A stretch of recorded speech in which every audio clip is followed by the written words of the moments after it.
Welcome, everybody. Welcome to another fun, exciting episode of the WDWpov live stream show. I am Jeff, and obviously this is not Marcus tonight. Marcus is a bit tied up doing some kingly duties for 4-H in the Mahoning County. So I'm going to have to fly solo tonight, unfortunately. But we are going to have a very fun and exciting guest on tonight. I'm going to give him a quick intro now, but we'll be bringing him on in about 5-10 minutes or so, real quick. But Tom Nabbe, Disney legend Tom Nabbe, is going to be on the show here tonight with us. So, if you have any questions while he's on, please, feel free to pop some questions out there. I don't know if we'll be able to get to them all, but Tom's going to tell us a lot about his, over 65 years ago, the guy was Tom Sawyer, hired by Walt Disney himself. So very excited to have him on the show tonight. And I'm sure he's going to have a lot of fun and interesting stories to tell all of us. If you haven't shared the show out to your friends, share it out right now. Send it out through either Facebook, or if you're watching us on YouTube, we'd be glad to have you help share that out for us and get the word out to your Disney friends and family. So welcome. And again, thank you for watching. I know we've got Stan out there, and I'm going to be having a little bit less comments pop up here, but I know Stan's out there and Mary's out there. Mindy Carnes, oh my goodness, we got Mindy out there. Looks like Jason's out there. We've got Annette from the Jersey Shore. Nice to see you, Annette. I'm sure I'm probably missing a few people here along the way, but again, if you can share this out, that would be great. Be a big help for us tonight, because I didn't get to share out as much as usual. I did share out to, I've got one thing I do need to share, and I'm going to do it right now while I've got everyone on here. Just bear with me for a second, because I really do need to get it to our group. It's not even to our group yet. So let's do that. It's to the page. It's to the WDWpov page, but not to the group. So bear with me for just a second while I do that. Here we go. And we're going to do that. And again, I'm going to give a little shout out to Stan and the Grand Circle Tour gang out there. Always nice to see you guys. And Jason, nice to see you guys here. Oh my goodness. Like I said, I'm flying solo tonight, so bear with me just a bit, because I'm doing this all pretty much on my own, which doesn't happen a lot. Not very often. So let's do this. Paste that there. Yes, I am doing do to myself. And actually, I see, poor Tom is in the green room right now. I don't even have any drinks or water or any treats for him. He's just sitting there patiently waiting for me to bring him on. But I do want to get a little bit more audience here. I'm going to share this out a little bit more like we usually do. Live.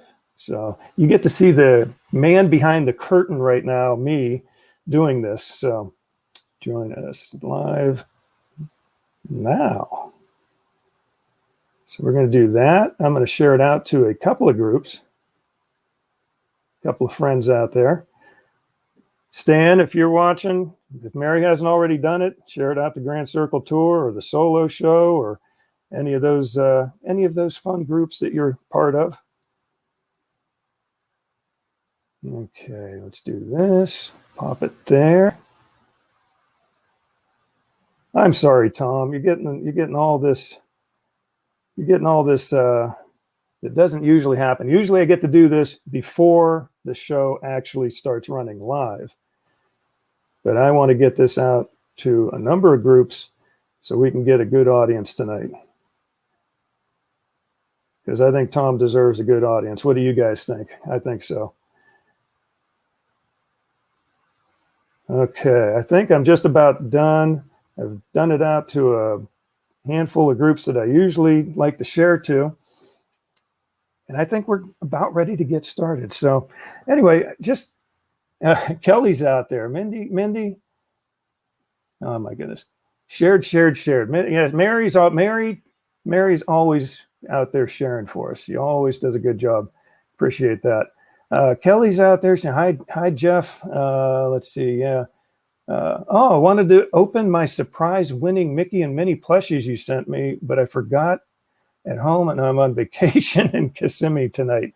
I won't be able to get to it until tomorrow. So anyway, Kelly, if you want to video it and you want to post it to the group, that would be cool. You could do that and share that with all the people out there.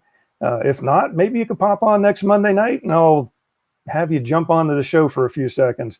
My wife is out there saying hi. She actually, this has been a bad week. Her, my mother-in-law, my son, Jack, have all been sick this week. So by the way, just a quick note, we will not be doing the Disney Couples podcast, which should have started at 9:30 tonight. She's still under the weather. She's still coughing. So yeah. Oh, Kelly says, Marcus looked great in the 4th of July parade. Yeah, he was wearing his crown and his sash. He looked really good. Sandy's out there on the YouTube side watching. Hi, Jeff, everybody. Rough day. Need to watch replay tomorrow, so need some sleep. Okay, Sandy, get some sleep. Nice to see you pop in, though. So, okay. I think it's time to bring our special guest on now. I'm not even going to do the other stuff I was going to do. I was going to talk to you a little bit about a couple of things that are going on at Disney. Like, hey, fireworks are back. Fireworks are back. That is a nice thing. Also, this is like what are they calling it? Halfway to the holidays. If you want to go on the Disney Parks blog website, you can see that. They have some halfway to the holidays stories, and they have some little, blurbs about what they're going to bringing out to, for the holidays this year. So some good stuff there. But you know what? I'm just going to get right to Tom instead of doing that stuff. So Tom, if you're ready, give me a thumbs up on your end. I can, there we go. He's giving me a thumbs up. So without further ado, we are going to bring on Disney legend, Mr. Tom Nabbe. There he is. All right. Whoop, there we go. Okay, there we go, Tom. Had to unmute your mic there from here. So you all set? How you doing? I'm doing fine. You're doing fine. That's a real long intro. I'm sort of looking here. I already used up 13 minutes of our 2 hours. Well, it's 5 minutes for the video intro, and then yeah, I know. So technically, it's only 8 minutes, but yeah, usually, yeah, this show, Tom, if you watch it on a regular basis, we are sort of known as going off the rails. A lot of times we veer off into tangents based on somebody's question or different types of things. Tonight, I'm going to try and keep it on track, though, because you're the special guest tonight, and you are going to be the story for tonight. So Kelly's out there saying that she's excited to see you. T-Nina, one of our regular viewers out there, also saying hello, Tom. Welcome to the madness. And no, T-Nina, I'm going to keep it a little bit less off the rails. Same thing. Yeah, they call me Chatty Charlie. That's my nickname, Tom. They call me Chatty Charlie. But tonight, I think it's going to be Chatty Tom. How's that? We'll see. We'll see. Oh my goodness. So Tom. I can call you Tom, right? Oh, absolutely. Yeah. Okay. Yeah. The only misters I know is Mr. Lincoln, Mr. Toad. Mr. Toad. I like that.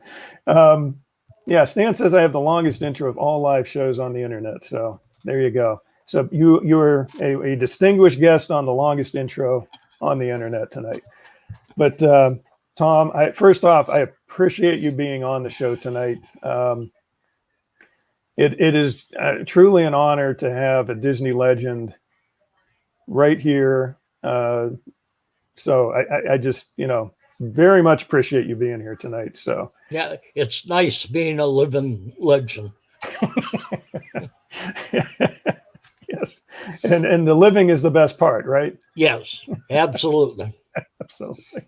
Oh my goodness. So anyway, Tom,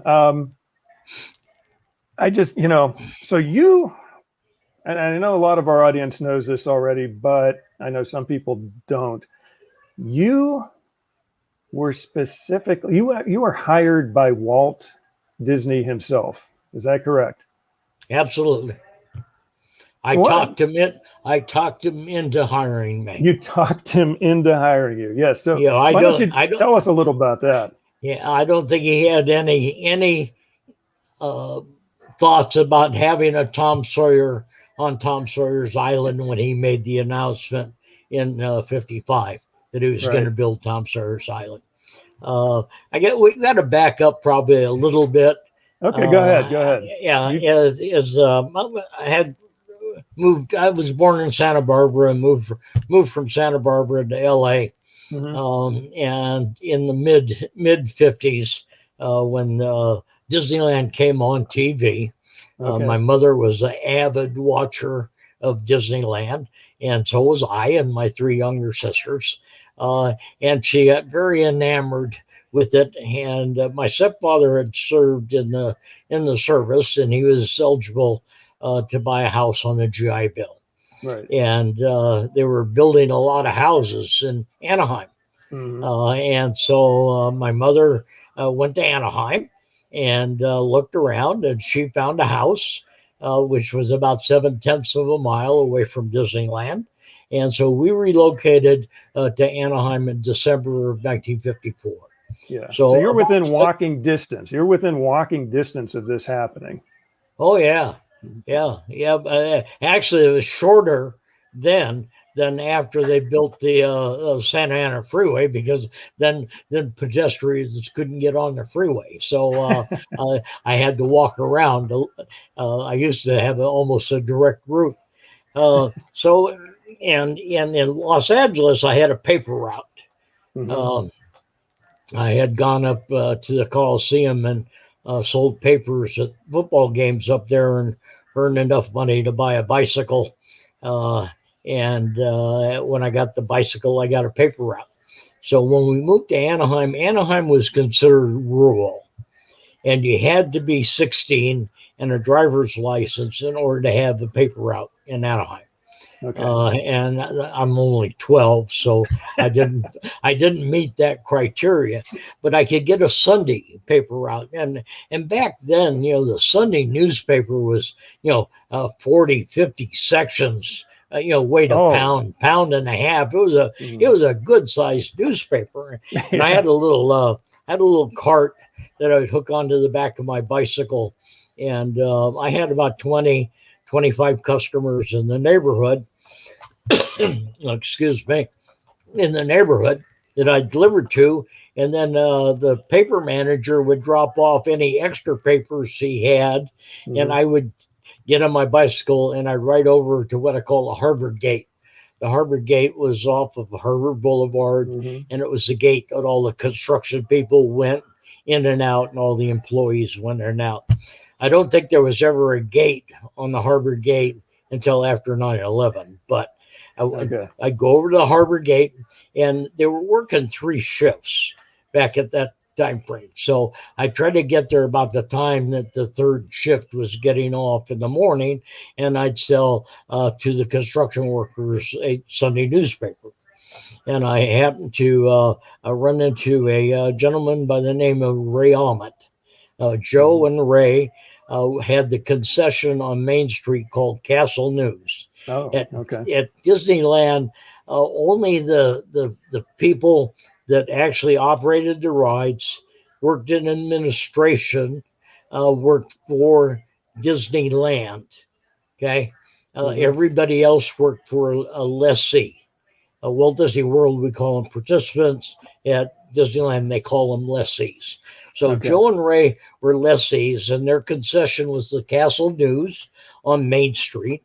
and they had a small printing press in there, and they were going to do a monthly newspaper called the Disneyland News. Okay. And it pretty much was before the guidebooks were being printed. Told a little bit about the building of Disneyland, a little bit about upcoming events, some photo ops, and a chance for all those lessees to advertise. So Right. Puffin's Bakery, Swift Market, Pendleton, those were the lessees that were in the beginning. Well, Joe approached me and he said, I'm going to have this newspaper concession. And if you want to sell newspapers for me, you show up after the park opens and early in the morning. And if you sell 100 newspapers outside to the guests, we'll let you come inside and continue to sell. So here I'm 12. I couldn't get a paper out in Anaheim, but I got a paper out at Disneyland. Okay. So and on your way to and from Disneyland, Stan is mentioning about the orange groves around there. Did you happen to get to sneak any oranges while you were coming and going? Oh back yeah, in those days? Yeah, that all the time. Orange. Yeah.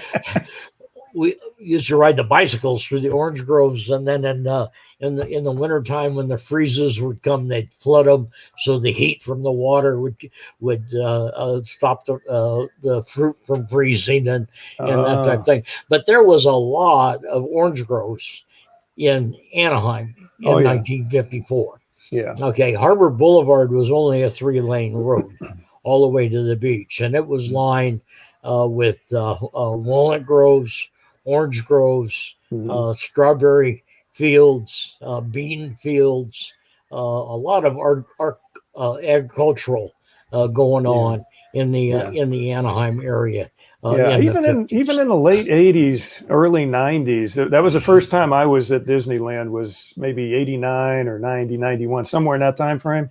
And even then I was surprised at how many orange, there was an orange grove literally like right across the street from that entrance into Disneyland. I was like, wow.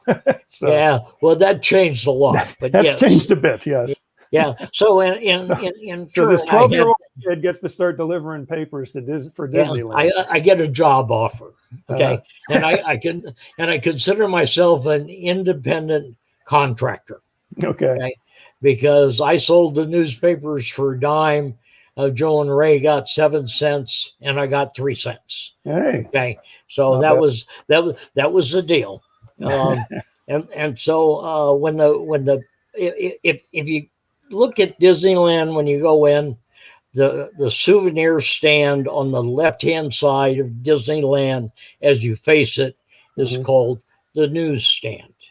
The same thing in Tokyo, the same thing I'm pretty sure in France, and so back in the 50s it was actually a newsstand. Okay. So they had all newspapers from all Orange County, LA County, some national papers, the Times, and they actually had 2 editions. They had the morning edition, the evening edition. Okay. So that's what Joe and Ray operated. So on July 17th, which is last week, was the press opening for Disneyland. Okay. Right. And my mother was a starlet wannabe. She's that lady that you see standing behind the railings at the premiere openings with her autograph book, looking for all those actors and actresses to sign her autograph book. So on the 17th, on the press opening for Disneyland, guess where Tom and his mother was? Okay. Yes, right so, there. So we're right out front, and I'm trying to sneak around and get a view of the Autopia cars. I wanted to drive one of them Autopia cars really bad. Okay, so my mother approached several people for autographs, and she approached Danny Thomas. And Danny Thomas very cordially gave her his autograph, and he sort of leaned forward and he says, "Well, have you been into the park?" And she said, "Oh no, we weren't invited." And he said, "Well, I got a couple extra tickets. Would you like them? And her eyes got about this big, and that type thing. So technically, I went in on the 17th of July for the first visit to Disneyland as a guest to Danny Thomas. Wow. Boy, we got inside, and by the time we got in there, everything was broken down. Nothing was running. They had run out of everything. I think it's the trashiest I've ever seen a theme park in my 5 decades of employment, and I think Walt saw the same thing. So because cleanliness went way up to the top of the list after that opening. So I do remember. Stan wants to know if you happen to have that autograph book still. No, my younger sister kept all of my mother's autograph books. So it is still out there somewhere. Okay. Yeah, it's out there somewhere. I have the opening ticket. That's That's the Danny Thomas ticket. Yeah, and somewhere in the future, I may cash in on that. That could be worth a few dollars. Yeah, I think. Yeah.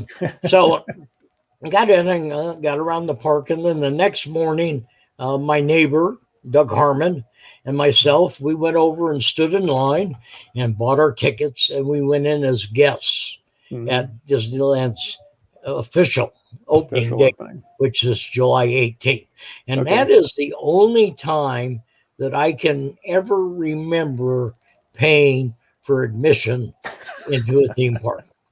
Okay. Because on the morning of the 19th, guess who's showing up at 7 o'clock in the morning to meet Ray? And definitely he was there. And we developed a pretty good relationship. And I would sell newspapers all day long and hang around in the park. And when the people left, those that didn't take their newspapers with them, I sold those the next morning. Any way to make a buck. Yeah. So I did that all through summer of 55. Okay. In the fall of 55, things start to slow down a little bit. And somebody had mentioned to me that Walt had announced that he was going to build Tom Sawyer's Island. And you look just like Tom Sawyer, and you should ask him for a job. And I thought that was one heck of an idea. And Walt was in the park quite frequently back then. He'd come down on a Friday. He'd stay in his apartment on Friday night, Saturday night, and then go back up to the studio on Sunday, or go back home and then to the studio on Monday morning. So he was there, and Walt walked around quite a bit. Walt would get up in the morning and talk to the landscape people and talk to the security people and talk to the maintenance folks and visit with the guests until he got inundated with autographs. And then he part of the job of the employees was to help him get backstage if he wanted to. So that's the thing that amazes me is that, he was so approachable back then that even, even a young kid like you could say, hey. So I found him. A couple of things. I don't know. I think I sent you a picture of myself and Jerry Lewis and Milton Berle. Yeah. Let me pull that up for you here then. Get that. Yeah, one of the deals that working for Joe and Ray with that newsstand was they would go through every newspaper every day and pull out the editorial sections and that type thing, and would take them up to Eddie Meck's office. Eddie was the publicity manager for Disneyland. He wanted everything out of every newspaper so he could see what was happening and what they were printing about the park. Eddie also is a Disney legend. Unfortunately, he has passed. But I got to know Eddie real well. And anytime they had a publicity shot, Eddie go go get that redheaded kid. Go get that Tom, and we'll use him in this shot. That that all-American looking boy. And I had the opportunity to get into a lot of publicity shots back in the 55 time frame, and this is one of them. This is in August 5th of 1955. Okay. Both Jerry and Uncle Milty were there. They were very popular TV and movie stars back at that time frame. Absolutely. Most people don't know who the hell they are, but that's who that picture is. I think most of our audience know these guys pretty well. Yeah, good old Uncle Milty and Jerry Lewis. If you look at the expression on Jerry Lewis's face, he had a photographer there that was doing a 16 millimeter history of their visit to Disneyland, and he was directing, and the photographer wasn't really following his direction very well, and he isn't a happy camper at that point. If that picture was blown out, Jerry's youngest, oldest son at that time, Gary, would be right next to Milton Berle. Okay, so. Somebody said you look just like Tom Sawyer. He asked Walt for a job. So I found Walt. I introduced myself. I told him I looked just like Tom Sawyer, and I did. I had fire red hair. I had freckles that would jump out at you, and so he was behind the fire station. There was a little break area back there for the Main Street folks. And well, you still look like Tom Sawyer, just Tom Sawyer. It's a little bit older now. Yeah, a little bit older. Yeah. And so we went through the intros. I asked him for the job, and he didn't say yes. But he didn't say no. Didn't say no. That's right. He said, "I'll think about it." Okay. So he left the door open, and in the fall things started to slow down quite a bit. There wasn't, attendance in the park wasn't overwhelming, and I had to find some extra jobs to make some money. My next door neighbor was a cook at Aunt Jemima's, and I washed dishes at Aunt Jemima's. I got a job counting people going in and out of Pendleton Mills and in Frontierland. What else? I flew model airplanes in the flight circle in Tomorrowland, and I had the opportunity to work in the wardrobe at the Musketeer Circus. That was in the park, and it was located about where the House of the Future and the Matterhorn and Small World is located. So you flew those those control wire airplanes in the park. Yeah, you control. They had a area fenced off in Tomorrowland. There wasn't a whole lot in Tomorrowland. They had an area fenced off, and WinMac was one of the sponsors in there, and there was a group of guys from what was called the Fast Club. First on race day, I think was their motto. A bunch of ex P-51 pilots out of the surface got together and started flying model airplanes. Oh, that's nice. And they put on a show 5 times a day on the hour. On Christmas Day, 55. The manager of that group, Keith Story, gave all his crew the day off, and Keith and I did the shows in the flight circle on Christmas Day. Interesting. Of 1955. That's interesting. Okay. And then he came home and had Christmas dinner with the Moores. That's my mother's name at that time, and my 3 younger sisters and my stepfather. Nice. Okay. So almost a year later, I'm in the Penny Arcade and I'm playing the baseball machine. Love the baseball machine.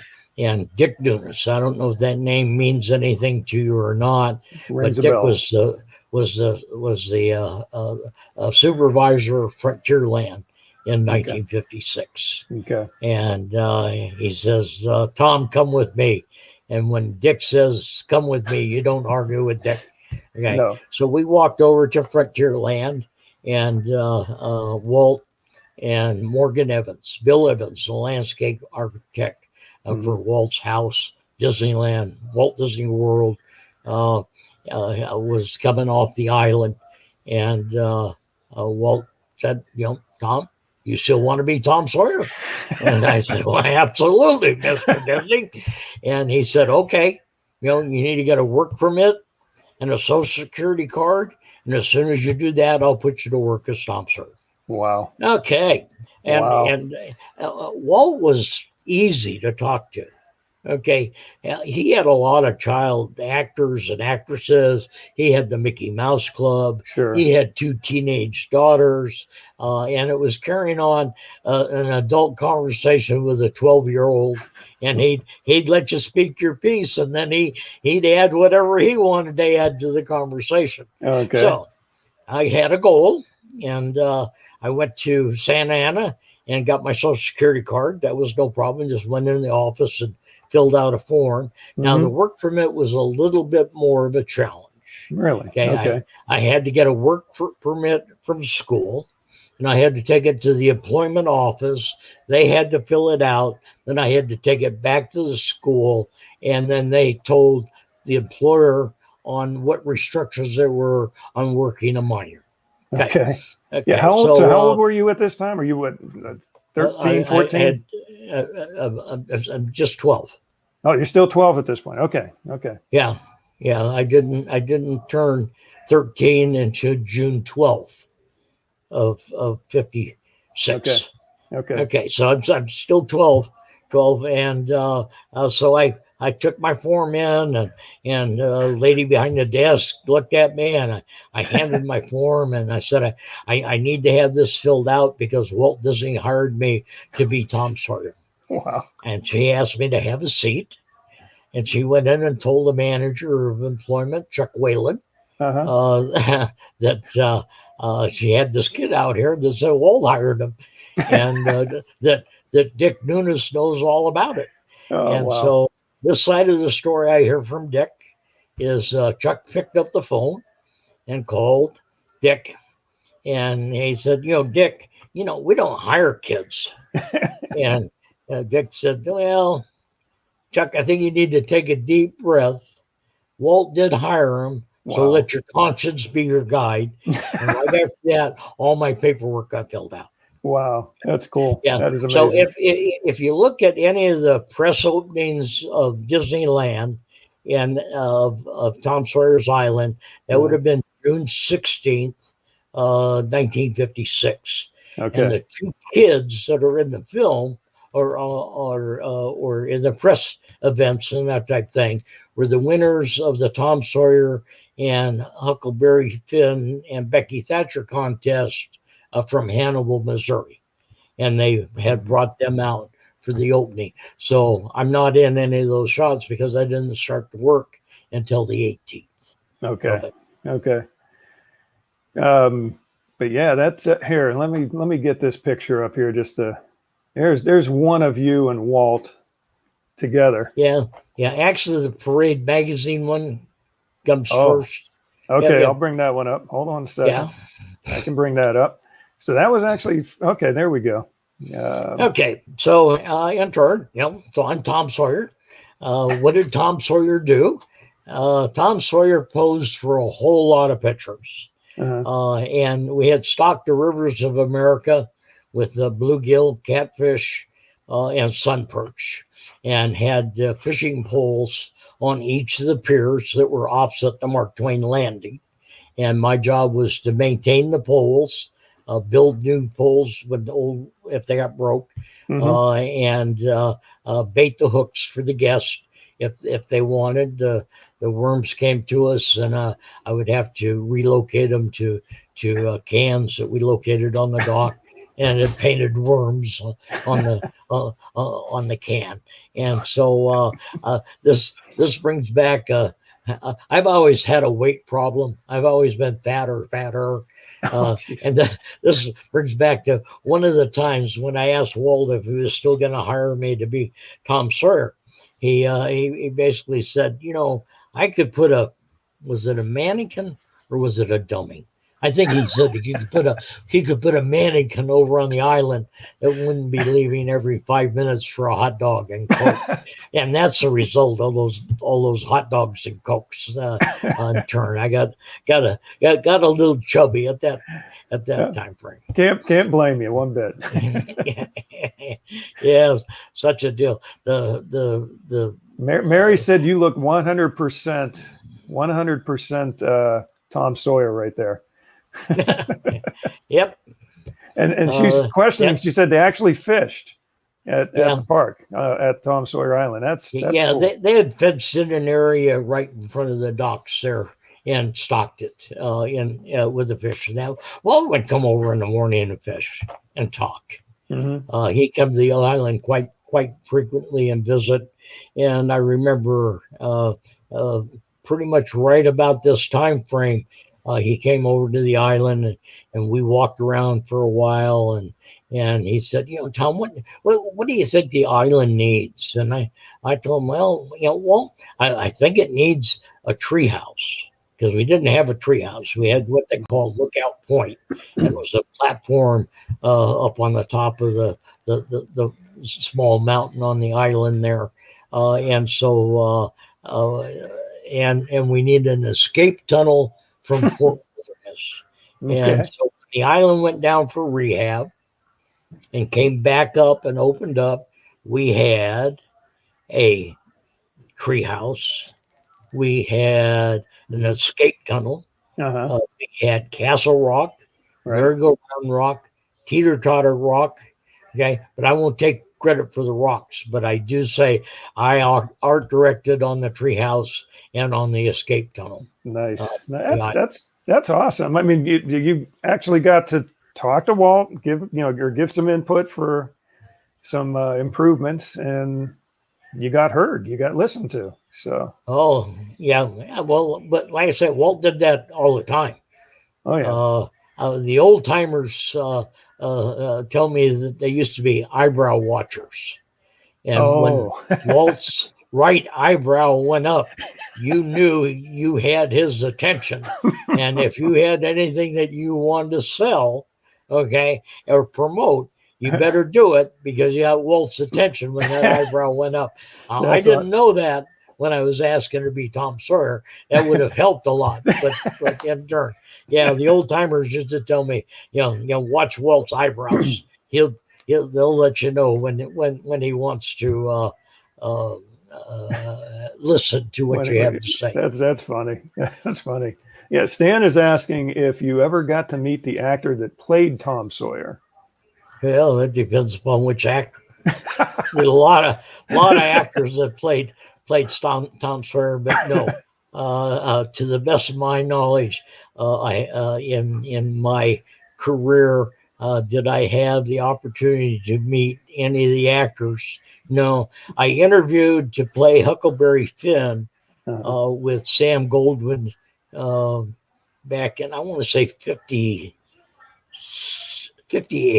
Okay.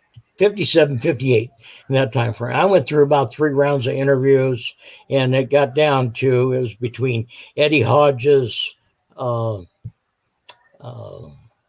Martin's son, and myself. And Eddie Hodges ended up getting the part. Now, Stan, I didn't meet any of those actors. Did have the time to meet, Annette Funicello and Bobby Burgess, all the Mouseketeers. When I worked in the circus, my job in the circus is I worked in wardrobe, and what I would do is help all the Mouseketeer mothers and chaperones. There were other people besides just their mothers there get a costume, and they were in the finale. in the circus, and the afternoon show and the evening show. And Annette's mother was Flower, the skunk, out of Bambi. And Bobby Verge's mother was either Chip or Dale, because she was a very tall lady. Right. And I see Bobby every once in a while. Our careers sort of parallel. We've never worked together, but we run into each other at Disney events from time to time. Okay. Wow. Yeah, Stan was also talking about the fish. You were mentioning how they, fish there, and I guess eventually, the guests would didn't want to carry the fish around, so they would leave them laying around different areas of the park, and stink. yeah. Just sort of visualize that in your mind. In today's world of 50 fishing poles with hooks, and 50 kids on a dock swinging the fishing poles around, and do you think that would happen? No, no, that wouldn't happen. But we started out when I didn't cover that in one of my jobs. But if the guests wanted to keep the fish, I had an area that I would clean it, had plastic bags, and I would put it in a plastic bag for them, and that lasted less than 2 months. So by August. We went from a catch and clean to a catch and release program, and I debarred all the hooks out there. Because, like they said, old dead smelly fish started showing up in places that you didn't really want them in the middle of summer at Disneyland. That's bad. Believe it or not, and I know we talked very, very briefly before the show here, just make sure the connection was working and everything. But, I mentioned about the Ohio State Fair, and my son, Marcus, who usually co-hosts, we would go down to the state fair for state awards. He would go down and there would be more competition down there. If he won in the county, they would send him down to state. And there was actually, they still have it. It is a fishing area. It's sponsored by the Ohio Department of Natural Resources, ODNR, I believe. And they have a big, long fishing area, a little man-made pond, and you can go and you can catch a fish. You can either toss it back in, or like you mentioned, they will take it and you can put it in a freezer. They'll put it in a freezer for you to then take home if you want. So we did that a couple of times. And we actually thought about it the one time. We said, we're going to bring a cooler with ice in it. And super. It was fun. But they saw it with trout? I think so. I think mostly, maybe, I think it was trout. I'm not I don't know my fish that well, to be honest with you. No, I'm not much into fishing. But, it was the wooden fishing poles, just like Tom Sawyer, and you put your pole in the water there. It was about a 15 foot cane pole with a line on it, and I'd wrap the end of it and cinch it off, and then had a cork bobber and a sinker, and then the hook. Yeah. Well, that's it. That is interesting. I never knew that. I never knew that. Walt used to come over in the morning and fish. And if he didn't catch anything, we got stocked right after that. Time to stock it up again. If he couldn't catch it, there's a problem. Jumping back to your not meeting the Tom Sawyer actor, Stan says he would have rather met Annette anyway. So he'd rather meet Annette than the Tom Sawyer actor. But anyway, so that's interesting. I had never heard that before. So so where were okay? So you did the fishing thing. You did Tom Sawyer. You were how long did that last? I mean, you were Tom Sawyer for quite a while. Yeah, all through junior high school and high school. Okay. So 56 through 61. It was sort of nice. The folks that I worked for were very athletically oriented people, and so in school they understood that when I had football practice and if I had things that I needed to do, but they supported me in sports along the line. So I did quite a bit. Went to junior high school in Anaheim at Fremont, and it was the only junior high school back in that time frame. When the last year of junior high, there was two high schools, one junior high school, Brookers and Fremont, and only one high school at that time still was Anaheim High. And they had opened up Western High School. So in '61, there was actually two graduating classes, one from Anaheim High and one from Western High. Okay, but that's how the community started to grow along that line. And I used to come in early in the morning and get all my fishing poles and everything put out, and the guys would let me drive the rafts around the river, and we used to go out and pick up trash and stuff on it. So I got to the point where I knew how to drive a raft before I was supposed to be able to be eligible to drive a raft. Oh my goodness! And that last year, when I was 17, a little too old to be Tom Sawyer, but too young to be a ride operator. He had to be 18 years of age in order to operate a ride at Disneyland. So what I'd do, I'd come in the morning, get all the fishing stuff out, and then I would help load and unload rafts, take tickets, and close everything back up and put it away. What I didn't know later in my career that I was going to end up in distribution services and warehousing and inventory is one of my managers back at that time frame by the name of Jim Hott. Jim thought that the worm vendor wasn't giving us our fair share of worms. We were supposed to get 350 worms in a pallet. Okay, and he didn't think that vendor was giving us our fair share of worms. So I had my first inventory control. I had the opportunity to inventory 3 flats of worms, and I'll tell you right now today that we were getting more than our fair share of worms. Now the worms came packed in rabbit manure. Okay. And the worms that we had out for the guests were packed in potting soil. So there was a little bit of an exchange that would have to happen along that line. Wow, I did not know that. That's something else I didn't know, Tom. Yeah. Well, how did the worms get there? They had to eat something. Wow. Jeez. So this other picture with you and Walt, it does look like you're a little bit older in this one. Yeah, that's 1958. That's out of Saturday Evening Post. There's 2 pictures. There's this one, and then there is the one with Walt on the pier.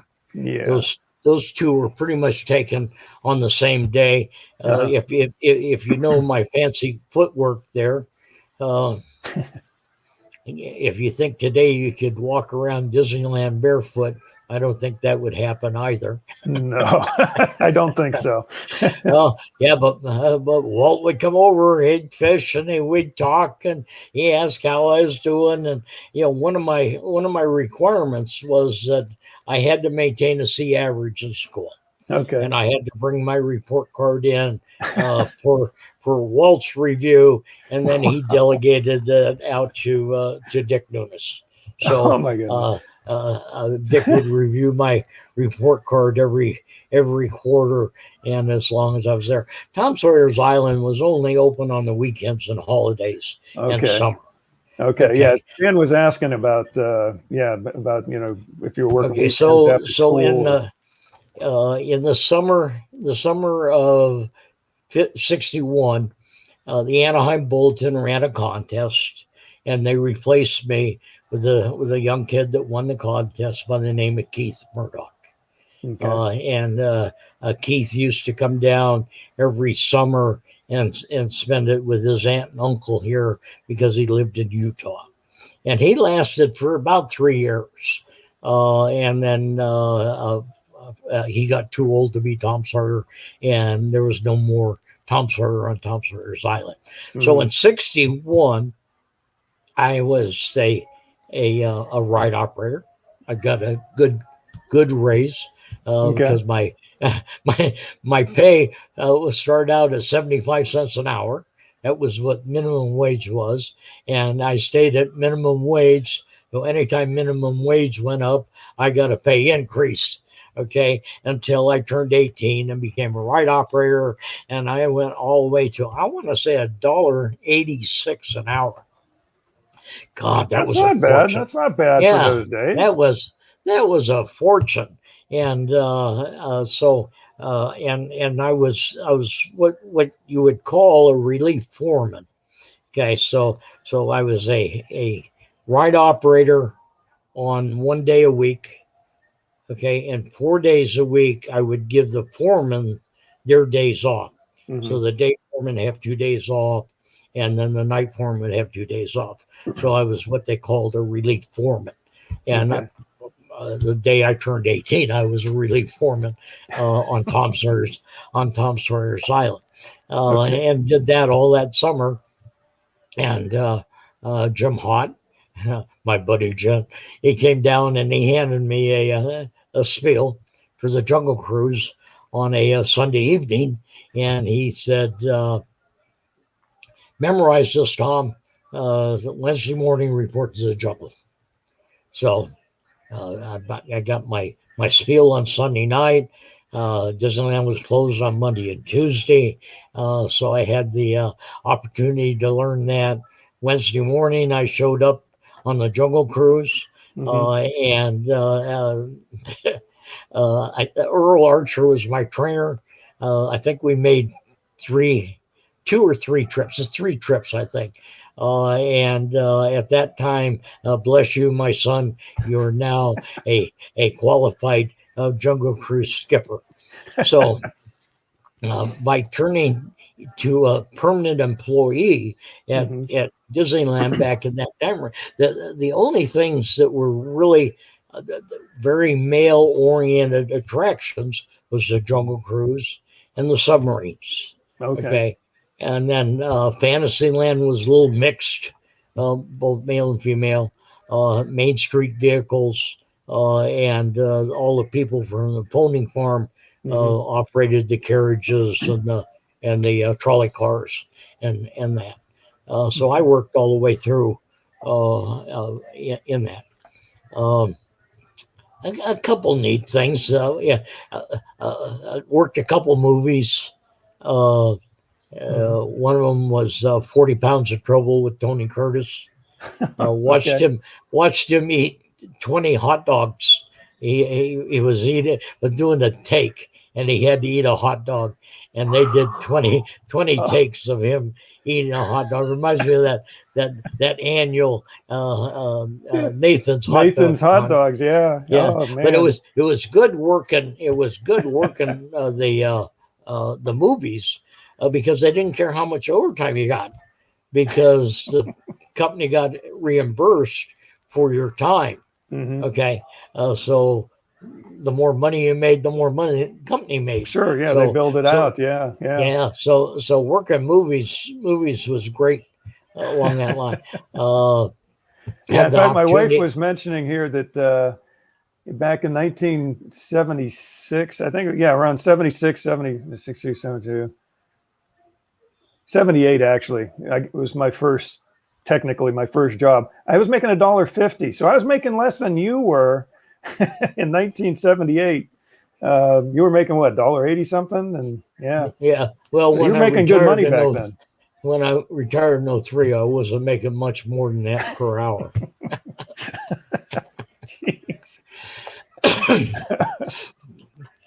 Okay, so we're in, and I'm working every ride and attraction at Disneyland, with the exception of the steam trains and monorail. And the Okay. reason being is those two attractions were operated by Retlock. Now, Okay. in order to be a permanent employee, you had to work 20 hours a week. So what you worked was you worked 16 hours on the weekend, 8 hours on Saturday, 8 hours on Sunday, and then a 4-hour shift on Wednesdays. Okay, so that got your 20 hours in. Okay. I was having trouble living on 20 hours. my mother, we were on welfare. My stepfather took off and left my mother and my 3 sisters and myself, and I was the only really breadwinner in the So family you were the man for right almost 5 years. Wow.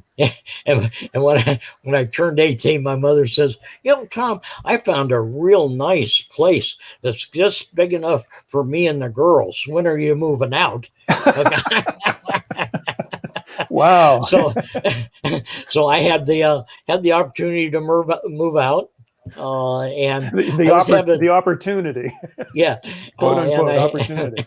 And I was having trouble making rent and food and that type thing on 20 hours a week. So what I would do is I would come in on Thursdays and I would come in on Friday mornings, and I would sit in the operations office and wait for call-ins, for people to call in sick. Okay. And in turn, I was there, and if the shift was open, I ended up getting the shift. A lot of times the schedulers would say, we'll train Tom. So they would train me on some of the attractions. So after 10 o'clock in the morning, if I wasn't working, then I was headed to the beach to go surfing. Okay. So that was pretty much the deal there. So that's how I end up operating almost every attraction at Disneyland. And then they used to do some training programs on Mondays and Tuesdays, and I would drive the omnibus around with the trainees on it. So I got a lot of good jobs and able to add some dollars into the coffers back in that time frame. Sounds like you learned everything there pretty much was to learn there. Yeah. Well, and understand, there was no college of hospitality. No. Every day was a learning curve. Nobody at Disneyland went to school to learn how to operate Disneyland, and the same thing. Nobody really went to school to learn how to operate Walt Disney World. Right. Well, the book hadn't even been written. I mean, you guys were doing it as you went, pretty much. Yeah, and a lot of people were trying to duplicate it and was pulling staff to help host those jobs. And so we're in the 60s now. And real quick question. Oh, go ahead. I'm sorry. Go ahead. One of the nice things about it is all during the time of being Tom Sawyer, I worked every weekend and holiday and summer and went to school. Okay, so for 6 years, I didn't have a vacation. Okay, so when I finally moved out and on my own, I ended up working enough hours, and I was qualified to have vacation hours. So I had my first vacation in the winter of 1962. Jeez, that's a pretty big stretch. Stan wants to know the 2-finger point. Is that something that Walt wanted, or is that just a myth? I've heard it in presentations through the years. I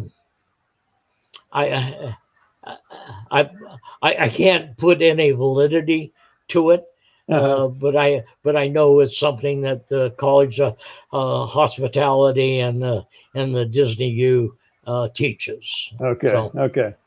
So no way to know for sure one way or the other there. No. Okay. So you learned everything. You did everything pretty much at Disneyland. You ran pretty much everything except for a couple of rides there. So what happened? What happened next? Where did that lead you to?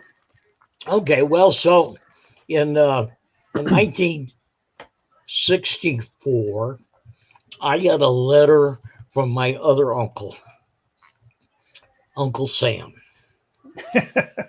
And Uncle Sam wanted me to be involved in a little war that we had going on in Vietnam. Okay. And so I went down and went through all the procedures. And I don't know if you're back at that time frame. Every adult male had a 6-year obligation, 2 years active duty, 2 years inactive duty, and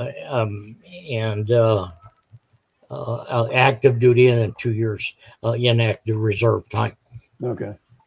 Okay, so being at Disneyland, there were a lot of Marines that worked at Disneyland from Camp Pendleton on the weekends, and a lot of Navy people, and John Wayne was one of my heroes. And you do some dumb things in your life, but I went down and I enlisted in the Marine Corps. I enlisted for a 3-year hitch. Okay. And the reason I enlisted for a 3-year hitch is I only had 3 years of active duty and 3 years of inactive reserve. And the schedulers weren't real happy with the reservists because they had to schedule around you had to go play soldier for 2 weeks in the summertime and 1 week out of every month and that type of things. So I didn't want that obligation. But what I didn't realize is when I did that, it made me eligible for school. Okay. Because that time the Marine Corps was taking draftees, and anybody that was breathing passed, and you ended up carrying a rifle somewhere. But somehow I scored extremely high in electronics on the entrance exam. And so they decided to make an aviation radio repairman out of me. So I ended up going to school in what they call a Hollywood Marine. I went through boot camp and camp at San Diego, not Parris Island. Okay, and the schools were there at San Diego also. So I went through radio repair school, clicked along real well, and made rank out of each of the schools. So made Lance Corporal, made Corporal less than a year in the Marine Corps. So that's sort of unheard of. And I had orders to Da Nang, and had packed everything up and was taking it home. When I say home, to my mother's to store it. A drunk hit me head on PCH and tried to kill me. He put me in the hospital for 5 months. Wow. So, when I got out of the hospital, I went back into the Marine Corps, back to San Diego, finished up school. But after spending 5 months in the Long Beach Naval Hospital, honking to all the medevacs from Nam, I didn't volunteer to go to Nam this time, and I had some injuries from the car accident that materialized into a fractured kneecap that was removed, and that put me eligible for a medical discharge. So in 1968, I got discharged from the Marine Corps. So I joined the Marine Corps to see the world and the height of the Vietnam War. I got no more than 82 miles from home. And somebody up there was looking out for me. Now, That's looking not back on it, I didn't think about it at the time, but now looking back on it, going, somebody definitely was looking out for me out there. Yeah. So when I got back to Disneyland, I had dreams of grandeur of being an electronical engineer. Went back to Cal State Fullerton on the GI Bill, and they started interviewing people to go to Florida. And nice. Yeah, I about know a we've got a year, few people here who've already asked questions or said they're interested to hear about the Disney World portion of your endeavors. So go on. Okay, so in '68 went back to Disneyland and interviewed for one of the job openings at World. A gentleman that I worked for years, absolutely best mentor you could ever have in your life. Pete Crimmings wanted me to open the monorail system at Walt Disney World. Wow. And I told him, I said, oh, Pete, I haven't worked the monorail. I've worked everything else. Haven't worked the monorail or the steam trains. He says, oh, yeah, I know. Okay, we'll train you. Okay, so in turn, guess who gets to work the monorail and gets to work the steam train? And so I trained with Red Law for almost a year. I had the opportunity to relocate to Florida. I had never been east of Phoenix that I can remember. My mother told me we went to Chicago a couple times on the train, but I don't remember that. Okay, I was born in Santa Barbara. My wife was born in Port Arthur, Texas, and my son was born in Winter Park, Florida. So we pretty much covered the continent. So in turn, I had two Volkswagens. I had a dark blue Volkswagen automatic, and then I had a yellow Volkswagen, and I drove one and towed one to Florida. My wife had put in the back of the bug, the yellow one that we towed, two more bugs for Florida. And we used to get a lot of hoots and hollers from the truck drivers and people that were coming by and passing. Oh yeah. Speaking of which, your anniversary was just what, about 3-4 weeks ago? I think 53rd anniversary, something like that. Yep. Yeah, the 22nd. June is a very active month for me. I was born in June. I was hired in June. I got married in June. I retired in June. And Father's Day's in June. So June is a very, very, very active month for me. So we ended up getting to Florida. Took 6 days to drive out, visited some relatives and that type thing. And so we got here January, I want to say 27th or 28th of 1971. Boy, Florida was a rude awakening. A real rude awakening. I've never seen anybody stop on an interstate in my life until I got to Florida and back up because they had missed the off ramp. Oh, okay. And then there was rain, and raindrops the size of Volkswagens, and it was so damn cold when we got here in January. Oh, really? Okay. Oh, yeah, just absolutely. I've scraped my fair share of ice in California, but boy, I scraped a whole lot more in Florida. Wow.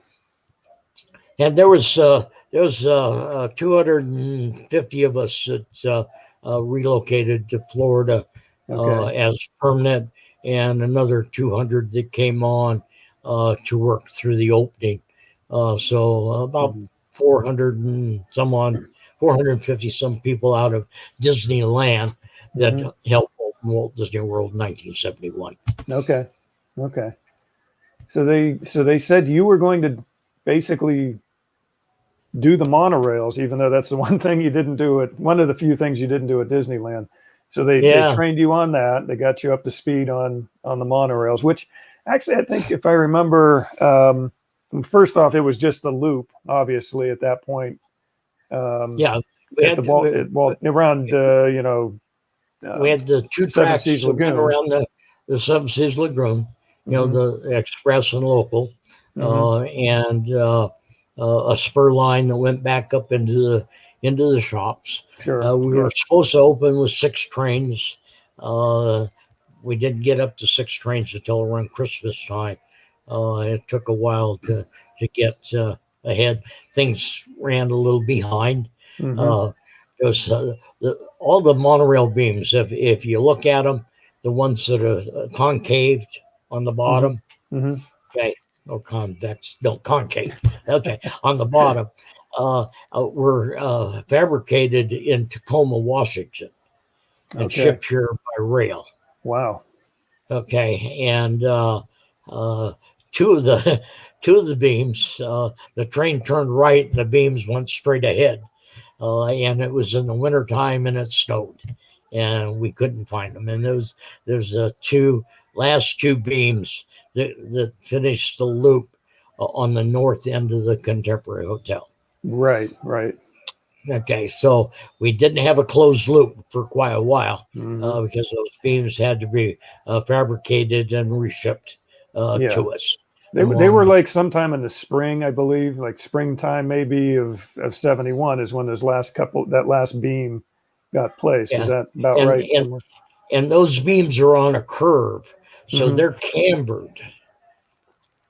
So and the camber is just slightly off on those two beams. So it depends on which way you're riding the monorail, you can feel a little twist. Okay. Those. Boy. It was the monorail was interesting. I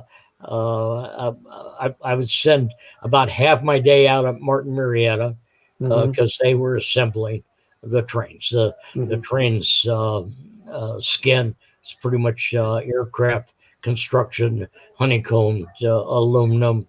All the drive units were pretty much GM, and all the power units were General Electric locomotive power units. So Bob Gurr that designed them. And if you ever have a chance to interview Bob, he's a hoot. He may be my next. I might try to get him on sometime. But so watch those together.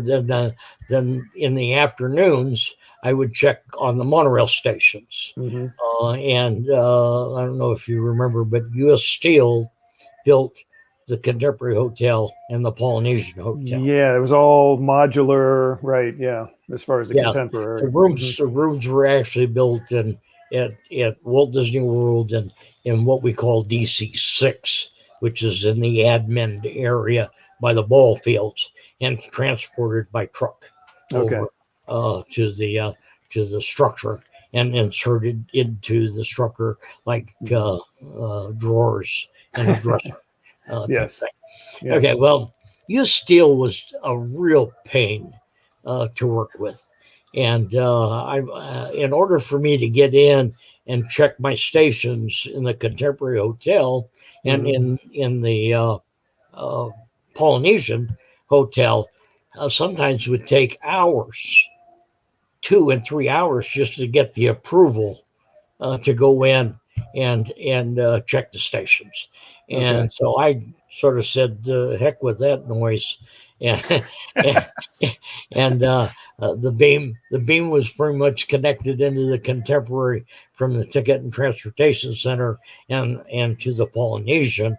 So what I'd do is I'd walk the beam into the Polynesian, check the stations all out, and then I'd walk the beam up into the Contemporary and check the stations out there and then walk back down. My. Yeah, you should have been in the Olympics for the balance beam competition or something. The balance beams there is only 4 inches wide. The monorail beam's 30 inches wide. So but but the Olympics, that beam is only several feet off the ground, not. 55 feet is the highest that that it was going into the contemporary. And I wouldn't walk it if I could see a thunderstorm coming, Oh, sure. or lightning in the background. And after we started operating, the beams would move a little bit as the trains went over them. But yeah. But like I say, there's things that we did that you never would do today, No. and things that our bosses didn't know about what we were doing then. No. So no big deal. Today, everything has got to be pre-planned to the umpteenth degree. It's got to be computer simulated. It's all laid out and figured out before the first piece is even built. But back then, but things got done quickly back then. I mean, really, they did. I think it was a lot more streamlined, even though there was a lot less red tape, I think. I sort of envy the way you guys got to do construction back then, because it just happened. You guys just did it. And, well, that's one of those. That's we could do it attitude, and that's what we took into to Epcot also. Yeah, Stan is saying safety was key back then. Okay, so we get the Magic Kingdom open, and that was a gigantic learning curve across the board. Sure. We trained all the monorail operators on the spur line because we didn't have a loop and couldn't get out on the main because they were still doing construction in the Polynesian Hotel and the Contemporary Hotel. I remember when they finally finished the loop, and we were out one night testing the trains. Dick was on the train, and Nunes, and we pulled in. We pulled into the Contemporary, and he says, "Tom, open all the doors." Okay, Dick. So I opened all the doors. He said, "I'll tell you what I'm going to do. I'm going to invite all these guys to go for a ride." Okay. And his whole philosophy behind that one is, if I invite them for a ride, they've been on the train, so it's not going to be something unusual to them, and they won't stop working every time they see the train come by. So we loaded that train up with all the construction workers out of the Contemporary Hotel. It was probably one of the best weight tests of walking sandbags that you would ever do on an attraction. We ran all the way around, dumped them off, loaded up the second group, went all the way around and dumped them off. Wow. And that was one of those evenings. Just get them used to it, and then they don't have to gawk at it all the time while they're working. That's good. Okay, so somebody made the decision to build Tom Sawyer's Island on the rivers of America in Frontierland at Walt Disney World. So I had the opportunity to move from rides and attractions. I came to Florida to be in Florida for 3 years. Okay. Let's see. 81, 91, 2001, 2021. More like 40 now, huh? Yeah. And what my goal was to work at Mineral King. We were going to build a ski area in Sequoia National Forest. Okay. Well, actually outside of Sequoia National Forest, but you had to drive through Sequoia National Forest to get there. Called Mineral King. The Sierra Club sort of shut that down. In order for the ski area to make its return on investment, it needed a 4-lane highway to get people in, and the Sierra Club stopped the company from building a 4-lane highway. Okay. So by the way, Tom, I almost forgot. We're talking about monorails all that time. I've got my monorail shirt on. I didn't even think of that. Yeah, you got Mickey up front too. Yeah, we got Mickey hanging out here. Yeah. Yeah. So in turn, after Mineral King got shut down, then they changed the project to Lake Independence, and Lake Independence is just north of Truckee in California. Truckee is right on the border between Nevada and California, I think on Highway 80, the highway that goes into San Francisco. It goes right by our house. It's 5 minutes away. Interstate 80 comes right by our house. Yeah. But one thing about Truckee, it doesn't rain in Truckee. It either snows or not. Lake Independence started going, clicking along. I don't know if you know how all the land was divided up between the railroads and everything, but there are sections of land. Part of it belongs to Union Pacific and Southern Pacific and the Forestry Department, and they're 1 mile squares. Okay, so they were doing a lot of land trading in Lake Independence in order to get everything situated so they could build the ski area. And the whole concept was people parked down in the village in a parking area, and then were transported into the village. So there wasn't any vehicle transportation up into this ski lodge in the ski resort area. And that's why I wanted to get into transportation and into the monorail system, because that's what I wanted to do, was run the transportation system for Mineral King and later in Lake Independence. Okay, so everything was clicking along, and had gone through the ecological study, and that all came out good. And they're getting ready to start to move on doing all the land swaps. Okay, and that's when the state of California came back and told CARD that, yeah, we'll help you with all the land swaps and that type of thing. We just need to put 4 people on your board of directors. And CARD told them go pound salt, and made the announcement on Epcot, and all other projects were canceled. And so in 75, my goal of being in Florida for 3 years and going to a ski area went south very quick. And had taken a map and a compass and stretched it out to 20-mile radius, and I drew a circle around the Magic Kingdom and say, we're going to live inside this circle on a skiable lake. So I started looking for lakefront property, and I ended up finding a lot, and changed my whole concept of California is home to Florida is a home, and California was a nice place to visit. Okay, so 75 was a major change in my career and career direction. Okay. Yeah. Okay, so we opened Tom Sawyer's Island. Yeah. In 73. And they do have the what do you call it? The escape thing at the fort. Yep. They've got that there. Yeah. And did bring the kids from Hannibal in for the opening ceremonies.